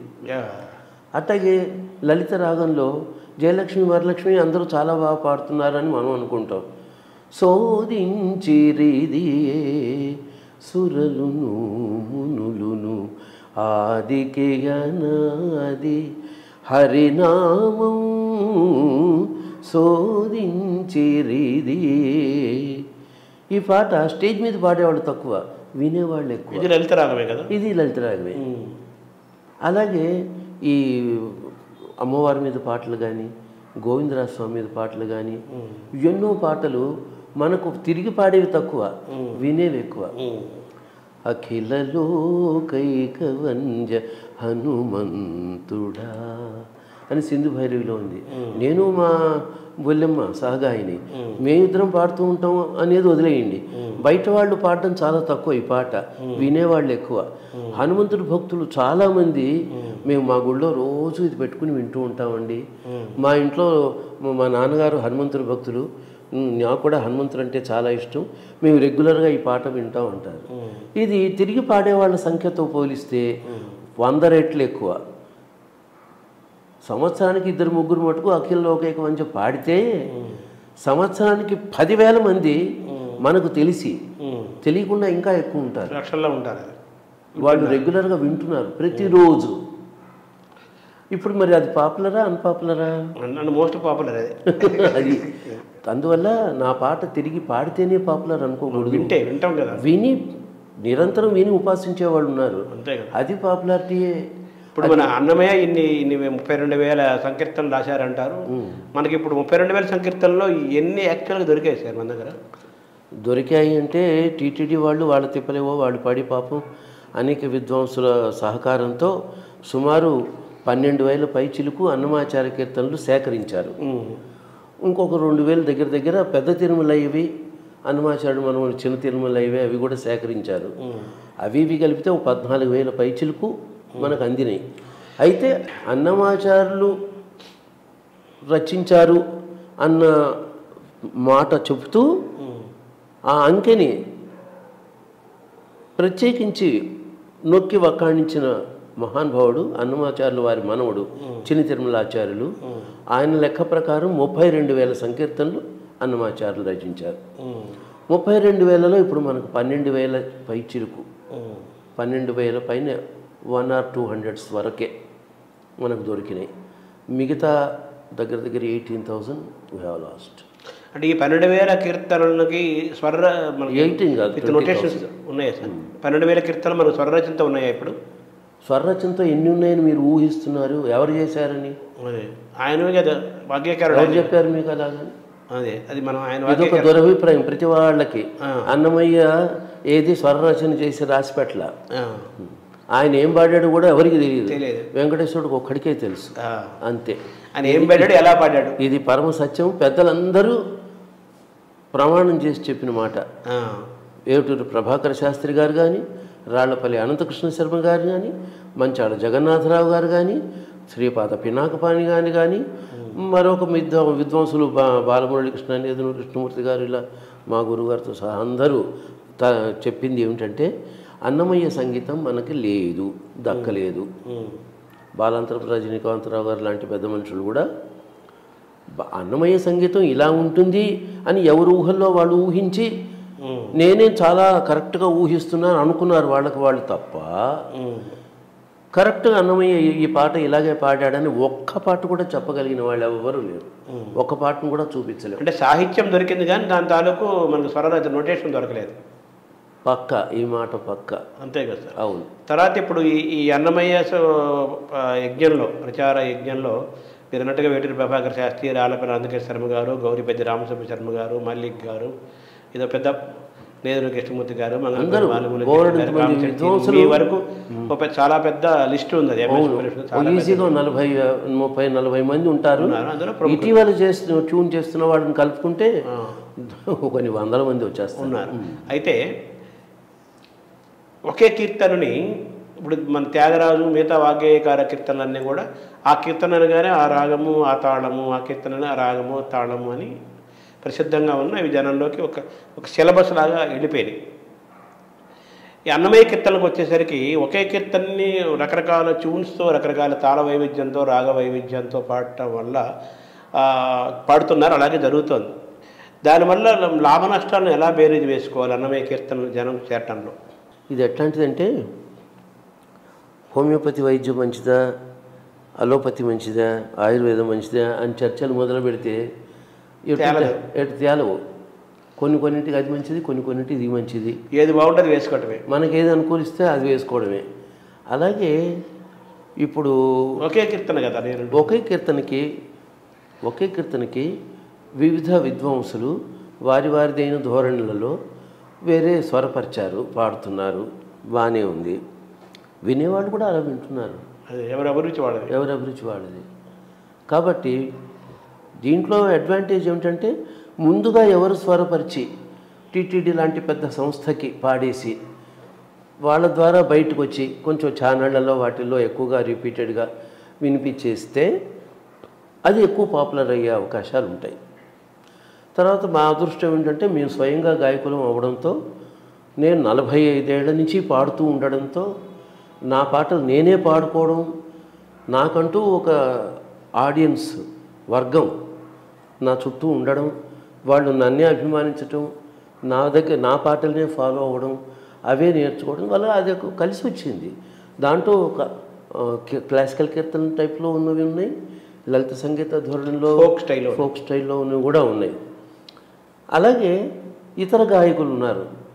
నా తర్వాత నాతో సమంగా ఒకేసారి కొద్దిగా అటు ఇటుగా కెరీర్ మొదలైంది శోభారాజు. నిజానికి చెప్పాలంటే నాకన్నా 2 అడుగులు ముందు ఉంది ఆ అమ్మాయి.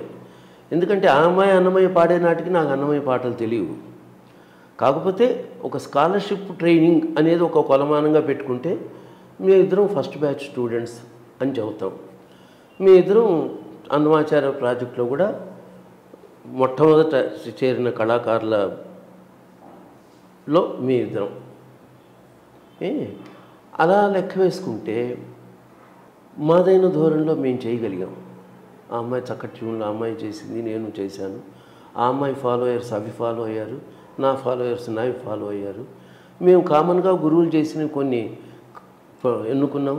తర్వాత ఆ అమ్మాయి వెళ్ళిపోయిన తర్వాత నాకు ఇష్టమైన పాటలు గురువుగారి వేరేవి కూడా నేను కొన్ని ఎన్నుకుని ఆమె ఇంకో పద్ధతిలో తను కొనసాగించి, ఎవరి పాటలు వాళ్ళు పేరు చెప్పగానే శోభారాజు అనగానే గుర్తొచ్చే పాటల బంచ్ ఒకటి, బాలకృష్ణ ప్రసాద్ అనగానే గుర్తొచ్చే పాటలు ఒకటి. బంచ్ పెరిగిపోయింది కదా, అది పెరిగింది, అది అదృష్టం. అది కానీ పేరు చెప్పగానే గుర్తొచ్చే కొన్ని పాటల్ని మేము ప్రజలకు ఇవ్వగలిగాము. ప్రజలు మమ్మల్ని ఆ విధంగా వాళ్ళుగా భావించుకుని మా పాటల్ని వాళ్ళు ఆస్వాదిస్తున్నారు. అలాగే చాలామంది వచ్చారు, ఇప్పుడు వాళ్ళు ప్రయత్నం చేస్తున్నారు. కాకపోతే దేవుడి దయ వల్ల అనే చెప్పాలి కాదు, చెప్పి తీరాలి. నేను అన్నమాచార్య ప్రాజెక్టులో స్టాఫ్ ఆర్టిస్ట్గా ఉండడం, వీళ్ళ ద్వారా ప్రోగ్రాంలు ఇవ్వడానికి బయటకు వెళ్ళడం, తర్వాత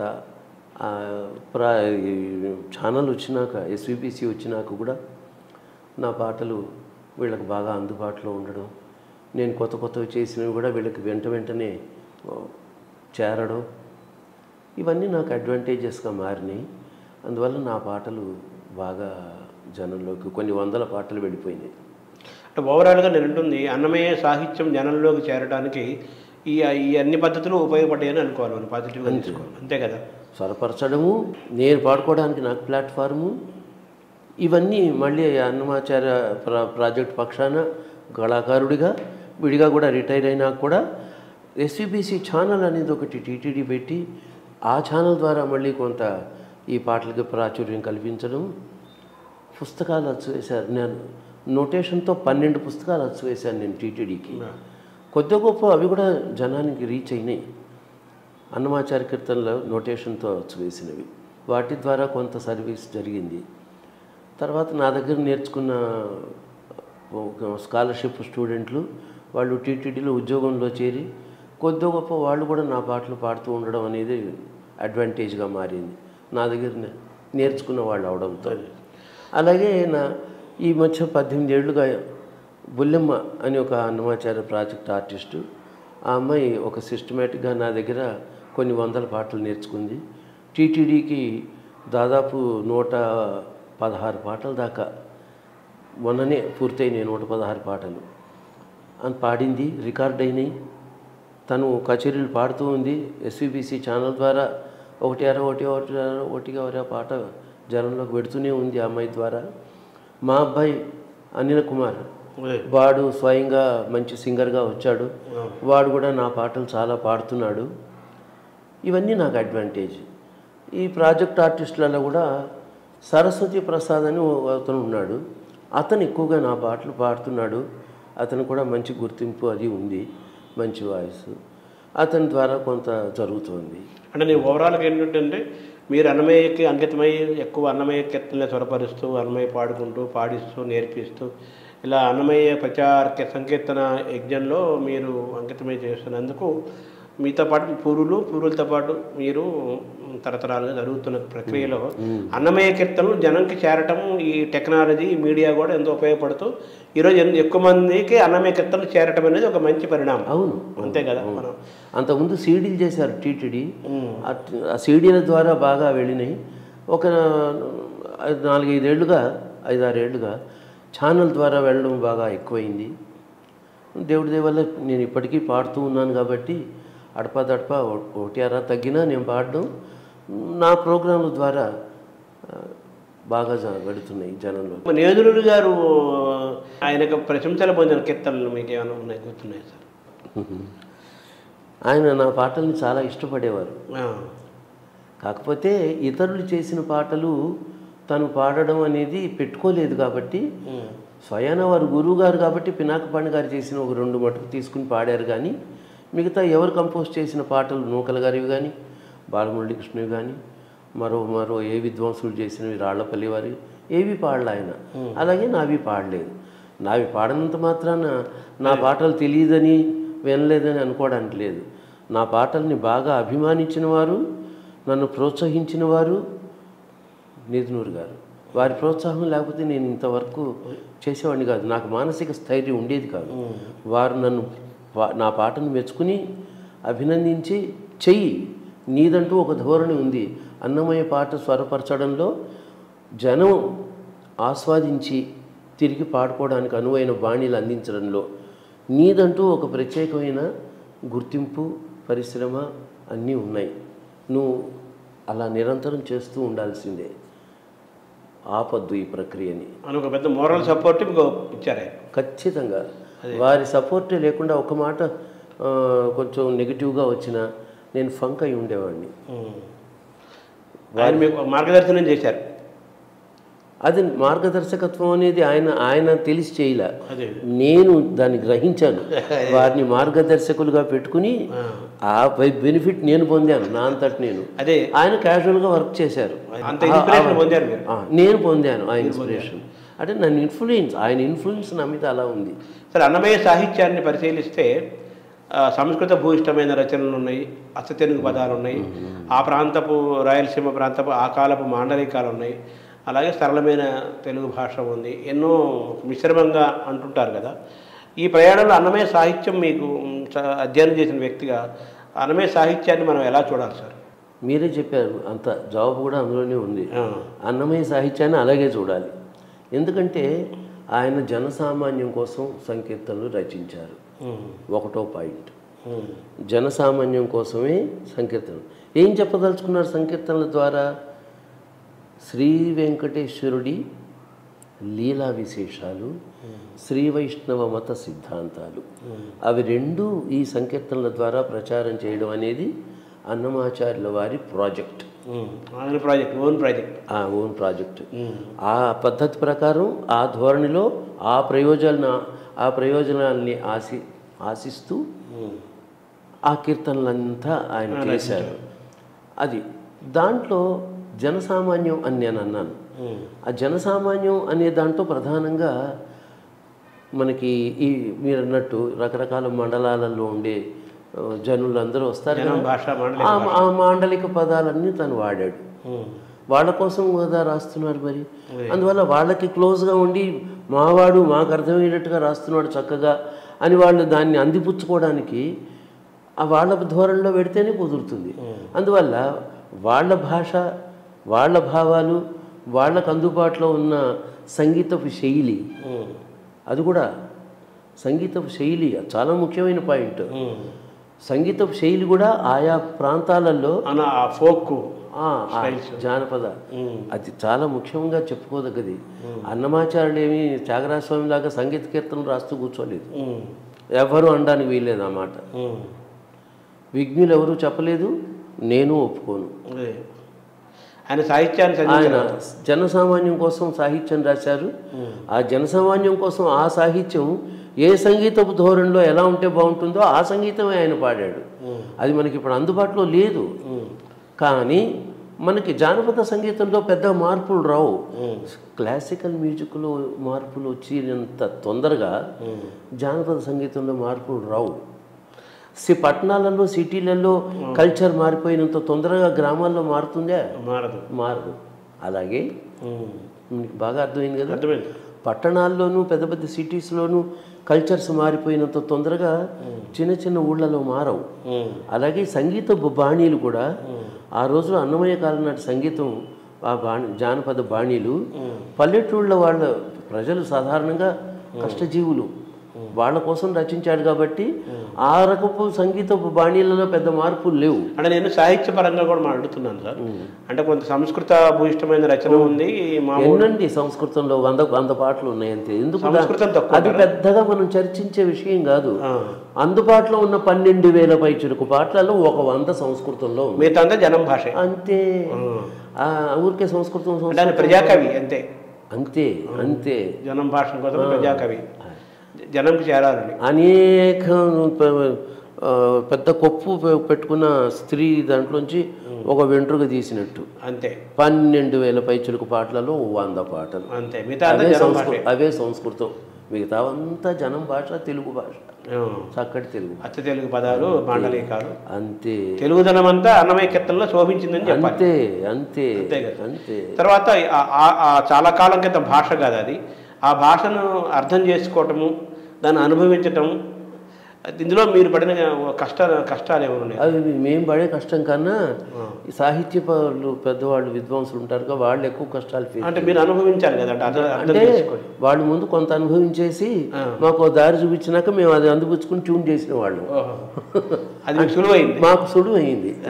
ఎందుకంటే అవన్నీ ఏవి చదవకుండా వినకుండా ట్యూన్ చేయడానికి కూర్చుంటే వాళ్ళు ఏమన్నా కష్టాలు ఫేస్ చేస్తారేమో తెలియదు. కానీ నేను అన్నమాచార్య ప్రాజెక్టులో చేరింది మొదలుకొని అన్నమాచార్య వర్ధంతి జయంతి ఉత్సవాలలో ఆఫీసులో ఆ విద్వాంసులు వచ్చి మాట్లాడుతూ ఉంటే సాహిత్య ప్రకాండులు వాళ్ళ దగ్గర కూర్చుని అవన్నీ విన్నవాడిని. ఆ పదాలు, భావాలు, వాళ్ళు ఆ సాహిత్యాన్ని ఎలా విశ్లేషిస్తున్నారు ఏమిటి, దాంట్లోని విశేషాంశాలు ఏమిటి, వాడు అన్నమయ్య జనం పోకడతో జనంతో మిళితమైపోయి ఎలా తన సాహిత్యాన్ని జనంలోకి తీసుకెళ్ళాడు అనేది వాళ్ళ ఉపన్యాసాల ద్వారా విని విని విని విని నేర్చుకున్నాం. అది ఓన్లీ కడప జిల్లా రాయలసీమ మాండలికం అంటారా సార్? ఆ భాష అన్ని ప్రాంతాలు ఉందంటారు అందులో? అప్పుడు కడప అనేది తెలుగు ప్రాంతంలోకి ప్రధానంగా చెప్పే ఒక కేంద్రంగా ఉండి ఉండొచ్చు. అందువల్ల కడప తెలుగు ఎందుకంటే అన్నమయ్య కడప నుంచి వచ్చాడు కాబట్టి, ఆ ప్రాంతం వాడు కాబట్టి. సో ఆ విధంగా అన్నమయ్య సాహిత్యం అనేది కడప మాండలికము ఆ ప్రాంతంలో వాసి కాబట్టి అప్పటి మాండలికము అప్పటిది కడప ప్రాంతం తెలియదుగానే మనం మీ అధ్యయనంలో మీకు అర్థమైంది. ఈ సంకీర్తన యజ్ఞమైన ఒక ప్రాజెక్ట్ మీరు చేపట్టారు స్వయంగా, దాని ఉద్దేశం ఏంటి సార్? మాకు కచేరీలలో పెద్ద పెద్ద కచేరీలు పాడా, 4 గంటలు 4.5 గంటలు కచేరీలు కూడా పాడా. అయితే అన్నీ అలా ఉండవుగా, ఎప్పుడో 2-3 ఏళ్ళకు ఒకసారి లెంగ్దీ ప్రోగ్రామ్ పాడే అవకాశం వస్తుంది. మిగతా ప్రోగ్రాంలన్నీ ఒక సాలిడ్గా 3 అవర్స్లో అయిపోతాయి. 3 అవర్స్ 3.5 అవర్స్, కొన్ని అయితే 2.5 గంటల్లోనే అయిపోతాయి. అలాంటివి కూడా ఉంటాయి. వాటితో ఎక్కువ పాటలు జనానికి తీసుకెళ్ళలేకపోతున్నామే. ఎందుకంటే 3 గంటలు పాడితే 3 పదులు 30 పాటలే అయ్యేది. అంతే. యావరేజ్ 10 నిమిషాలు వేసుకుంటే కీర్తన గంటకు 10 పాడితే 3 గంటలకు 30 పాటలు అవుతాయి. ఎన్ని పాడితే ఎన్ని వందలు చేసేస్తున్నాం కదా. 12,000 కీర్తనలు జనానికి ఎలా వినిపించాలి? అట్లా ఆలోచిస్తే మాకు అసంతృప్తి మిగులుతూ ఉండేది. అందువల్ల ఒక ప్రాంతం వాళ్ళకైనా కనీసం ఎక్కువ పాటలు తీసుకెళ్ళాలి, వాళ్ళకి ఇవ్వాలి, అందించాలి అనేటప్పుడు ఏం చేయాలి అని ఆలోచిస్తే సంకీర్తన యజ్ఞం అనే ప్రక్రియ అది. నిజానికి పాపం వైజాగ్లో ఉన్నారు దంపతులు, ఆవిడ పేరు రమాదేవి, అన్నంరాజు రమాదేవి గారు. అన్నంరాజు అది గుర్తు. వాళ్ళే సౌందర్యలహరి వాళ్ళ రమాదేవి వాళ్ళ సౌందర్యలహరితో కూడా లింక్ ఉందేమో. వాళ్ళ కృష్ణకుమార్ అని వాళ్ళ మరిది ఒక అతను, వాళ్ళ హస్బెండ్ పేరు ఏదో ఉంది, ఆవిడ రమాదేవి అని గుర్తు నాకు ఆ పేరు వరకు. అక్కడ వాళ్ళ సంస్థ పేరు ఇప్పుడు మర్చిపోయాను నేను, కొంచెం మరపు వస్తుంది ఇప్పుడు. వాళ్ళు వాళ్ళకి పాడే మొట్టమొదటి సంకీర్తన యజ్ఞం 1997లో. ఆ తర్వాత విజయవాడలో చేశాను. అంటే 7 రోజులు రోజుకు 30 పాటలు యావరేజ్గా.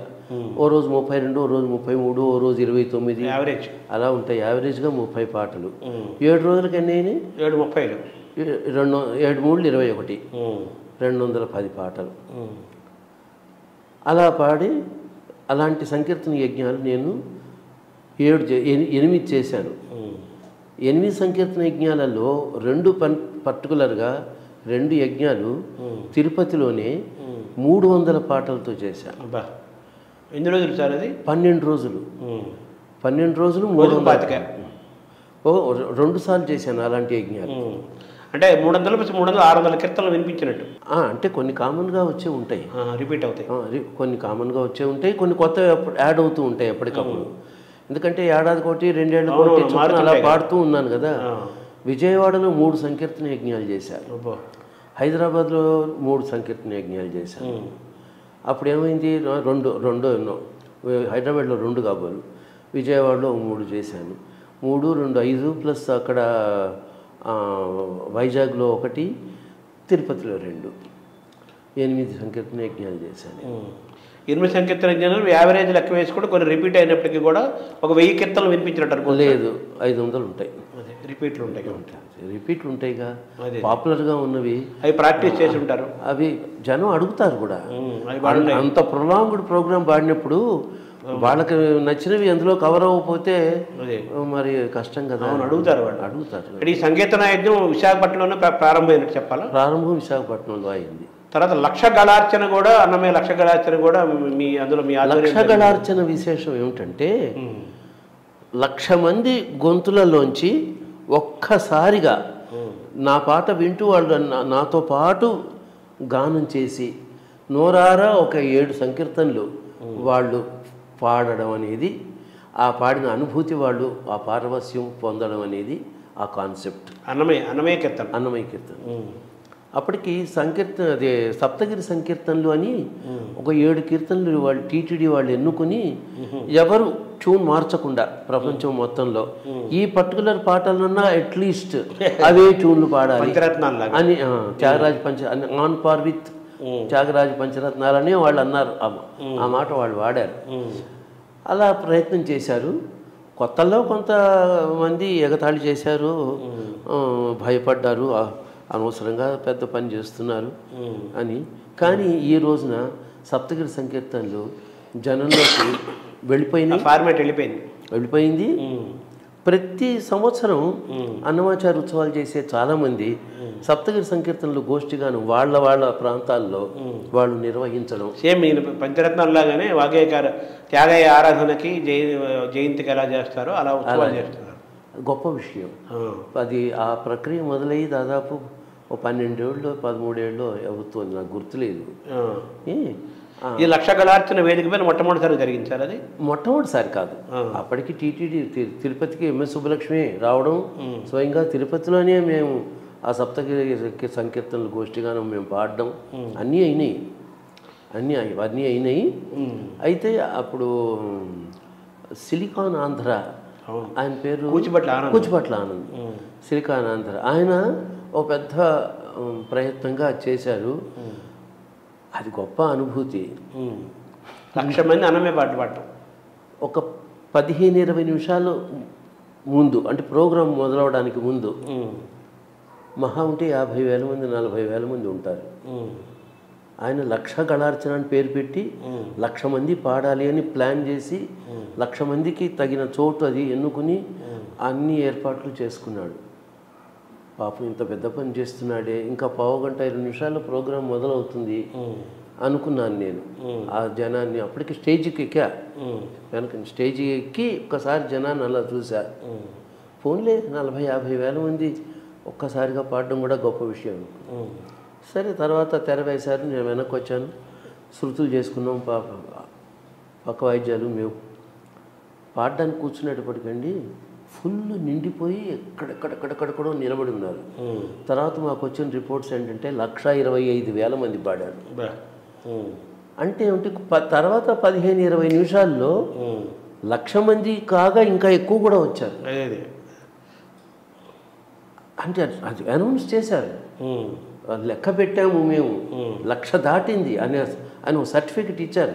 అది వాచ్ చేయడానికి వచ్చారు, గిన్నిస్ బుక్లో పెట్టడానికి. నేను ముందు చూసి 15-20 నిమిషాలు ముందు చూసినప్పుడు ఓ 50,000 యావరేజ్గా ఉంటారు అనుకుంటే, ఏంటా జనం సముద్రం, కళ్ళు చెప్తాయిగా. అవును, 50,000 మందిని చూసినవి ఈ కళ్ళే, అవును, 1,00,000 పైన జనాన్ని చూసినవి ఈ కళ్ళే. కాబట్టి మోసపోయే అవకాశం లేదు. అదే ఏం అసలు మతి చెలించింది. అది అన్నమయ్య సంకీర్తన యజ్ఞంలో భాగం అనుకోవాలి కదా. అదొక యజ్ఞం. ఈ రోజున చాలా మంది 1000 మందితోనూ 10,000 మందితోనూ చేస్తూ ఉన్నారు. సహస్రగళార్చన అని అది అని రకరకాల పేర్లు పెట్టి మినిమం 1,000తో చేసేవాళ్ళు చాలామంది ఉన్నారు. ఎంతమంది వీలైతే అంతమందిని కూడా తీసుకుని ఈ కార్యక్రమాలు చేసేవాళ్ళు కూడా చాలామందే ఉన్నారు. కానీ 1,00,000 అనే జనంతో మొట్టమొదట ఈ పని చేసింది కూచిపట్ల. ఆయన అభినందనీయుడు, మహానుభావుడు. అయితే నేను ఆ సందర్భంగా నేదుల కృష్ణమూర్తి గారిని అడిగాను ఈ విషయం గురించి. సార్, 1,00,000 గళార్చన అన్నమయ్య చేస్తున్నారు అంటే 1,00,000 మంది ద్వారా 1,00,000 మంది ద్వారా అన్నమయ్యని వాళ్ళు తలుచుకుంటున్నారు, కొన్ని కోట్ల మంది లోకాన్ని తెలియజేస్తారు. లైవ్ ఇచ్చారు కదా మీకు. చాలా దేశాల్లో, అన్ని ఛానల్స్ ఇచ్చారు, చాలా దేశాల్లో లైవ్ వెళ్ళింది. అదే మన ఇండియాలో నాకు తెలిసి 7-8 స్టేట్స్ కవర్ చేశారని విన్నా నేను. అది నాట్ ఓన్లీ తెలుగు. అంటే ఆయన ఏమన్నారంటే 1,00,000 మందితో ఇది ఉంటుంది నాదం అనేది, ఇంతమంది చేయటం అనేది ఆయనకి సరైన అభిప్రాయాన్ని వ్యక్తపరచలేదు. నేదురుగా ఆ భావం నాకు ఉంది. ఎవరు సరిగా అందరూ బాగా పాడతారు నేను చెప్తాం. అదే ఆ కూచిపట్ల ఆనందతోనే సుదీర్ఘంగా చర్చించా. మీరు పెడుతున్నారు కానీ కరెక్ట్ ట్యూన్ పాడేవాళ్ళు ఎంతమంది ఉంటారండి? ఇంకా పొలవమని అరుస్తారు ఎవరి పాటికి వాళ్ళు. అందరూ గాయకులు అవరు కదా. అది ఇదండి భగవన్నామం అండి. భగవన్నామం చెప్పడంలో ఎవరికి ఎంత చేత అయితే అంత చెబుతారు.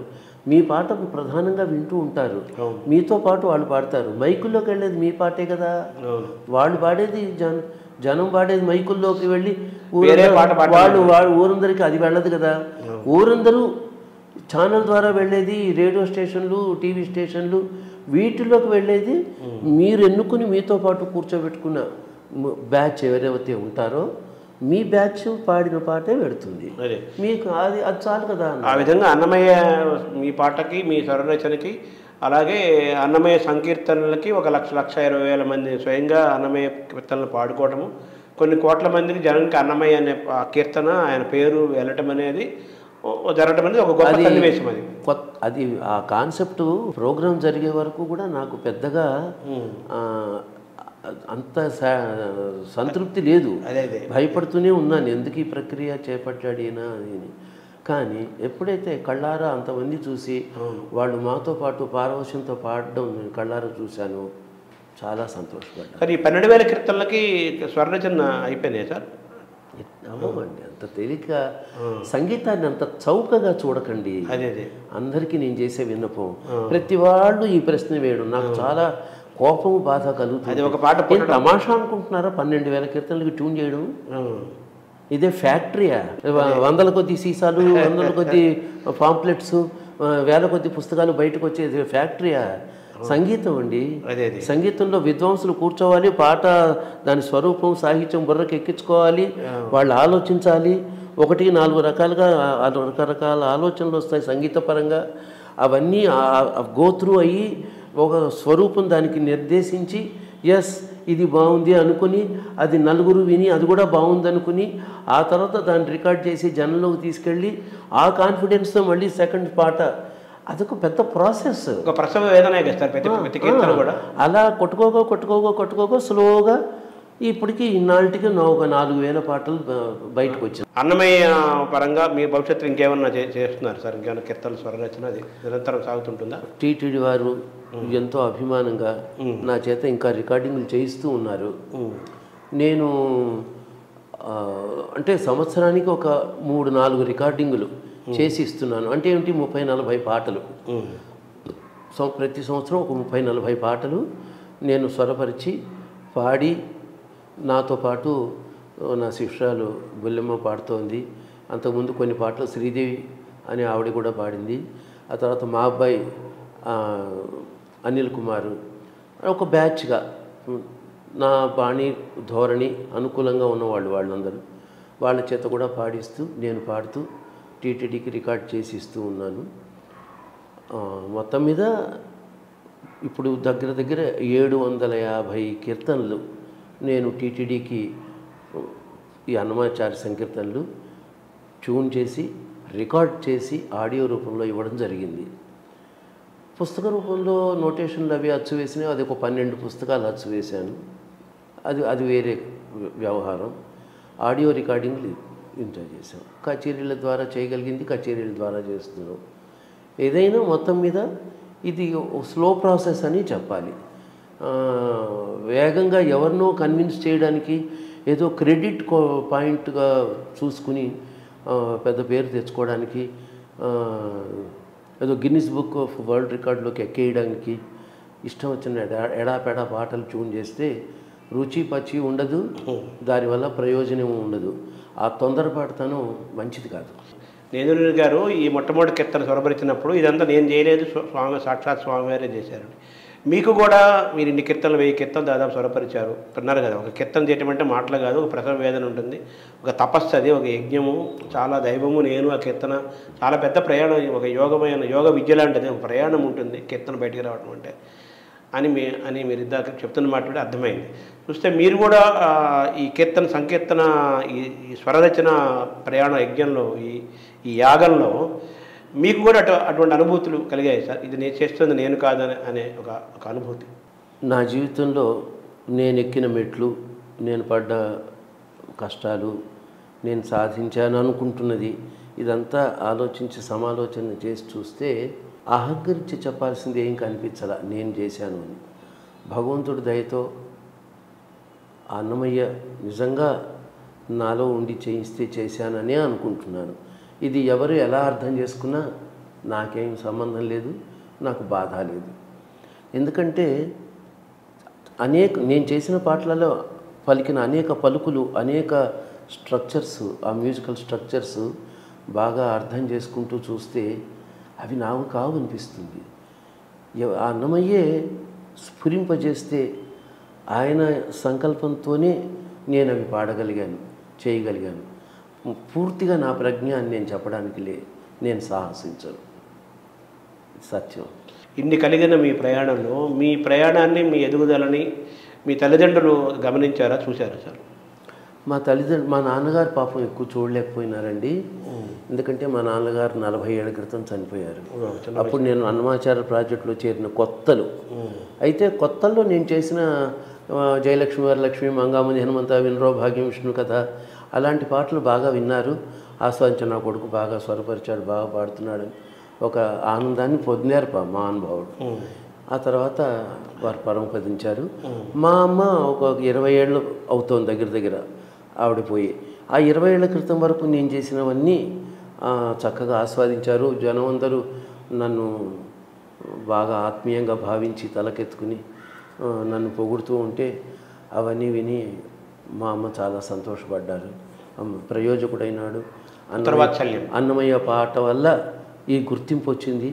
వెంకటేశ్వరుడు అనుగ్రహం, అన్నమయ్య పాట లాంటి అపురూపమైనటువంటి సాహిత్యం నా కొడుకు నోట్లో పడి తను పాడుతూ ఉంటే ఇంతమంది అవును ఇలాగే ఉండాలి ఈ పాట అని ఆస్వాదించి ఆశీర్వదిస్తున్నారు అన్న ఆ భావం పూర్తిగా తను అనుభవించి ప్రకటించి సంతృప్తి చెంది ఆ అనుభవంతోనే స్వర్గస్థులైన వెంకటేశ్వర స్వామితో పాటు మీ ఇష్టదైవం అంటే ఆంజనేయ స్వామిని కూడా చెప్పాలి.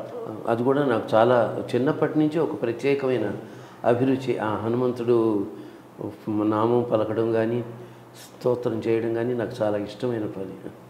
ఆయన ఒక సందర్భంలో నా గొంతు ఇక నేను పాడలేనేమో అనుకుని అయిపోయింది నా జీవితం గాయకుడిగా అని నిర్ధారణకు వచ్చేసిన సందర్భంలో హనుమంతుడికి మొక్కిన మొక్కు నా చేత ఆంజనేయ కృతిమణిమాల అని 21 కీర్తనలు నా చేత రాయించి నేనే సొంత కీర్తనలు రాసి వాటి సంగీతం సమకూర్చి పుస్తకంగా అచ్చువేసి నేనే ఆ పరిస్థితిలో ఆ పాడలేని స్టేజ్లోనే ఆ కీర్తనలన్నీ పాడి 2 క్యాసెట్స్గా రిలీజ్ చేసి అవన్నీ గొప్ప అనుభూతి. అంటే మీ జీవితంలో హనుమంతుడి పాత్ర చాలా పెద్దది ఉందండి.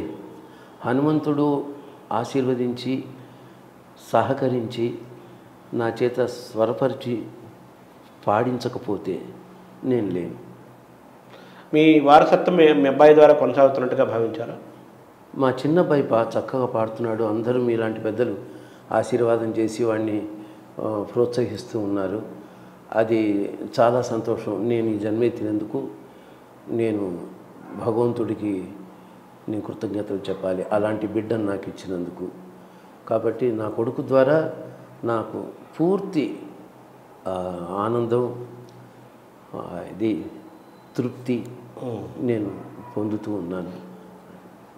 మీ తల్లిదండ్రులు 2 కుటుంబాల నుంచి వచ్చిన సహజంగా వచ్చిన సంగీత వారసత్వం అనేది కొనసాగుతూనే ఉండడం అనేది మీకు ఎక్కువ ఆనందాన్ని ఇచ్చే అంశం. దేవుడి దయ వల్ల నా మనవరాళ్ళకు కూడా పాట ఇష్టం.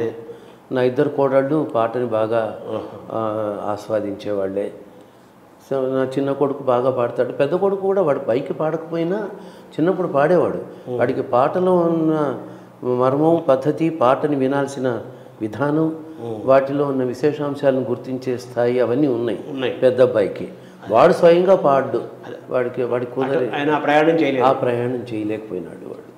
ఓ పవనాత్మజ ఓ ఘనుడా, ఓ పవనాత్మజ ఓ ఘనుడా, బాపు బాపనగా పరగితిగా ఓ పవనాత్మజ ఓ ఘనుడా, బాపు బాపనగా పరగితిగా ఓ పవనాత్మజ ఓ ఘనుడా, ఓ ఘనుడా, ఓ హనుమంతుడ ఉదయాచల నిర్వాహక నిజ సర్వప్రబలా, ఓ హనుమంతుడ ఉదయాచల నిర్వాహక నిజ సర్వప్రబలా, దేహము మోచిన తెగువకు నీటువలే, దేహము మోచిన తెగువకు నీటువలే, సాహసమిటువలే చాటితిగా ఓ పవనాత్మజ ఓ ఘనుడా, ఓ దశముఖహర ఓ వెంకటపతి పాదసరోరుహ పాలకుడా, ఓ దశముఖహర ఓ వెంకటపతి పాదసరోరుహ పాలకుడా ఈ దేహముతో ఇన్ని లోకములు నీ దేహమేక నిలిచితిగా ఓ పవనాత్మజ ఓ ఘనుడా బాపు బాపనగా పరగితిగా ఓ పవనాత్మజ ఓ ఘనుడా ఓ ఘనుడా. అది మనం విన్నాం కదా. బాలకృష్ణ ప్రసాద్ గారు అద్భుతంగా అన్నమయ్యతో ఆయన ప్రయాణాన్ని, అన్నమయ్యతో ఆయన అనుబంధాన్ని, అన్నమయ్య కీర్తనలతో ఆయన అనుభూతులని, అలాగే గురువులతో జరిగిన ప్రయాణాన్ని, గురువుల ద్వారా నేర్చుకున్న విద్యని, తల్లిదండ్రులు తాత ముత్తాతల నుంచి నేర్చుకున్న సంస్కారాన్ని, తిరుపతి సంగీతము, అన్నమయ్య ఆయనకి ఇచ్చిన జీవితాన్ని అన్నింటినీ కూడా మన మధ్య ఆయన సమీక్షించుకుంటూ అన్నమయ్య సంకీర్తన యజ్ఞం కొనసాగుతూనే ఉంటుందని, అలాగే వాళ్ళ అన్నమయ్య సంకీర్తన యజ్ఞము అలాగే సంగీత వారసత్వం వాళ్ళ ఇంట్లో కొనసాగుతూనే ఉంటుందని చెప్తూ వారు ఈ జీవితం పట్ల చాలా తృప్తిని ఆనందాన్ని ఆయన వ్యక్తం చేస్తున్నారు. అది బాలకృష్ణ ప్రసాద్ గారితో మన టాక్ షో. నమస్కారం.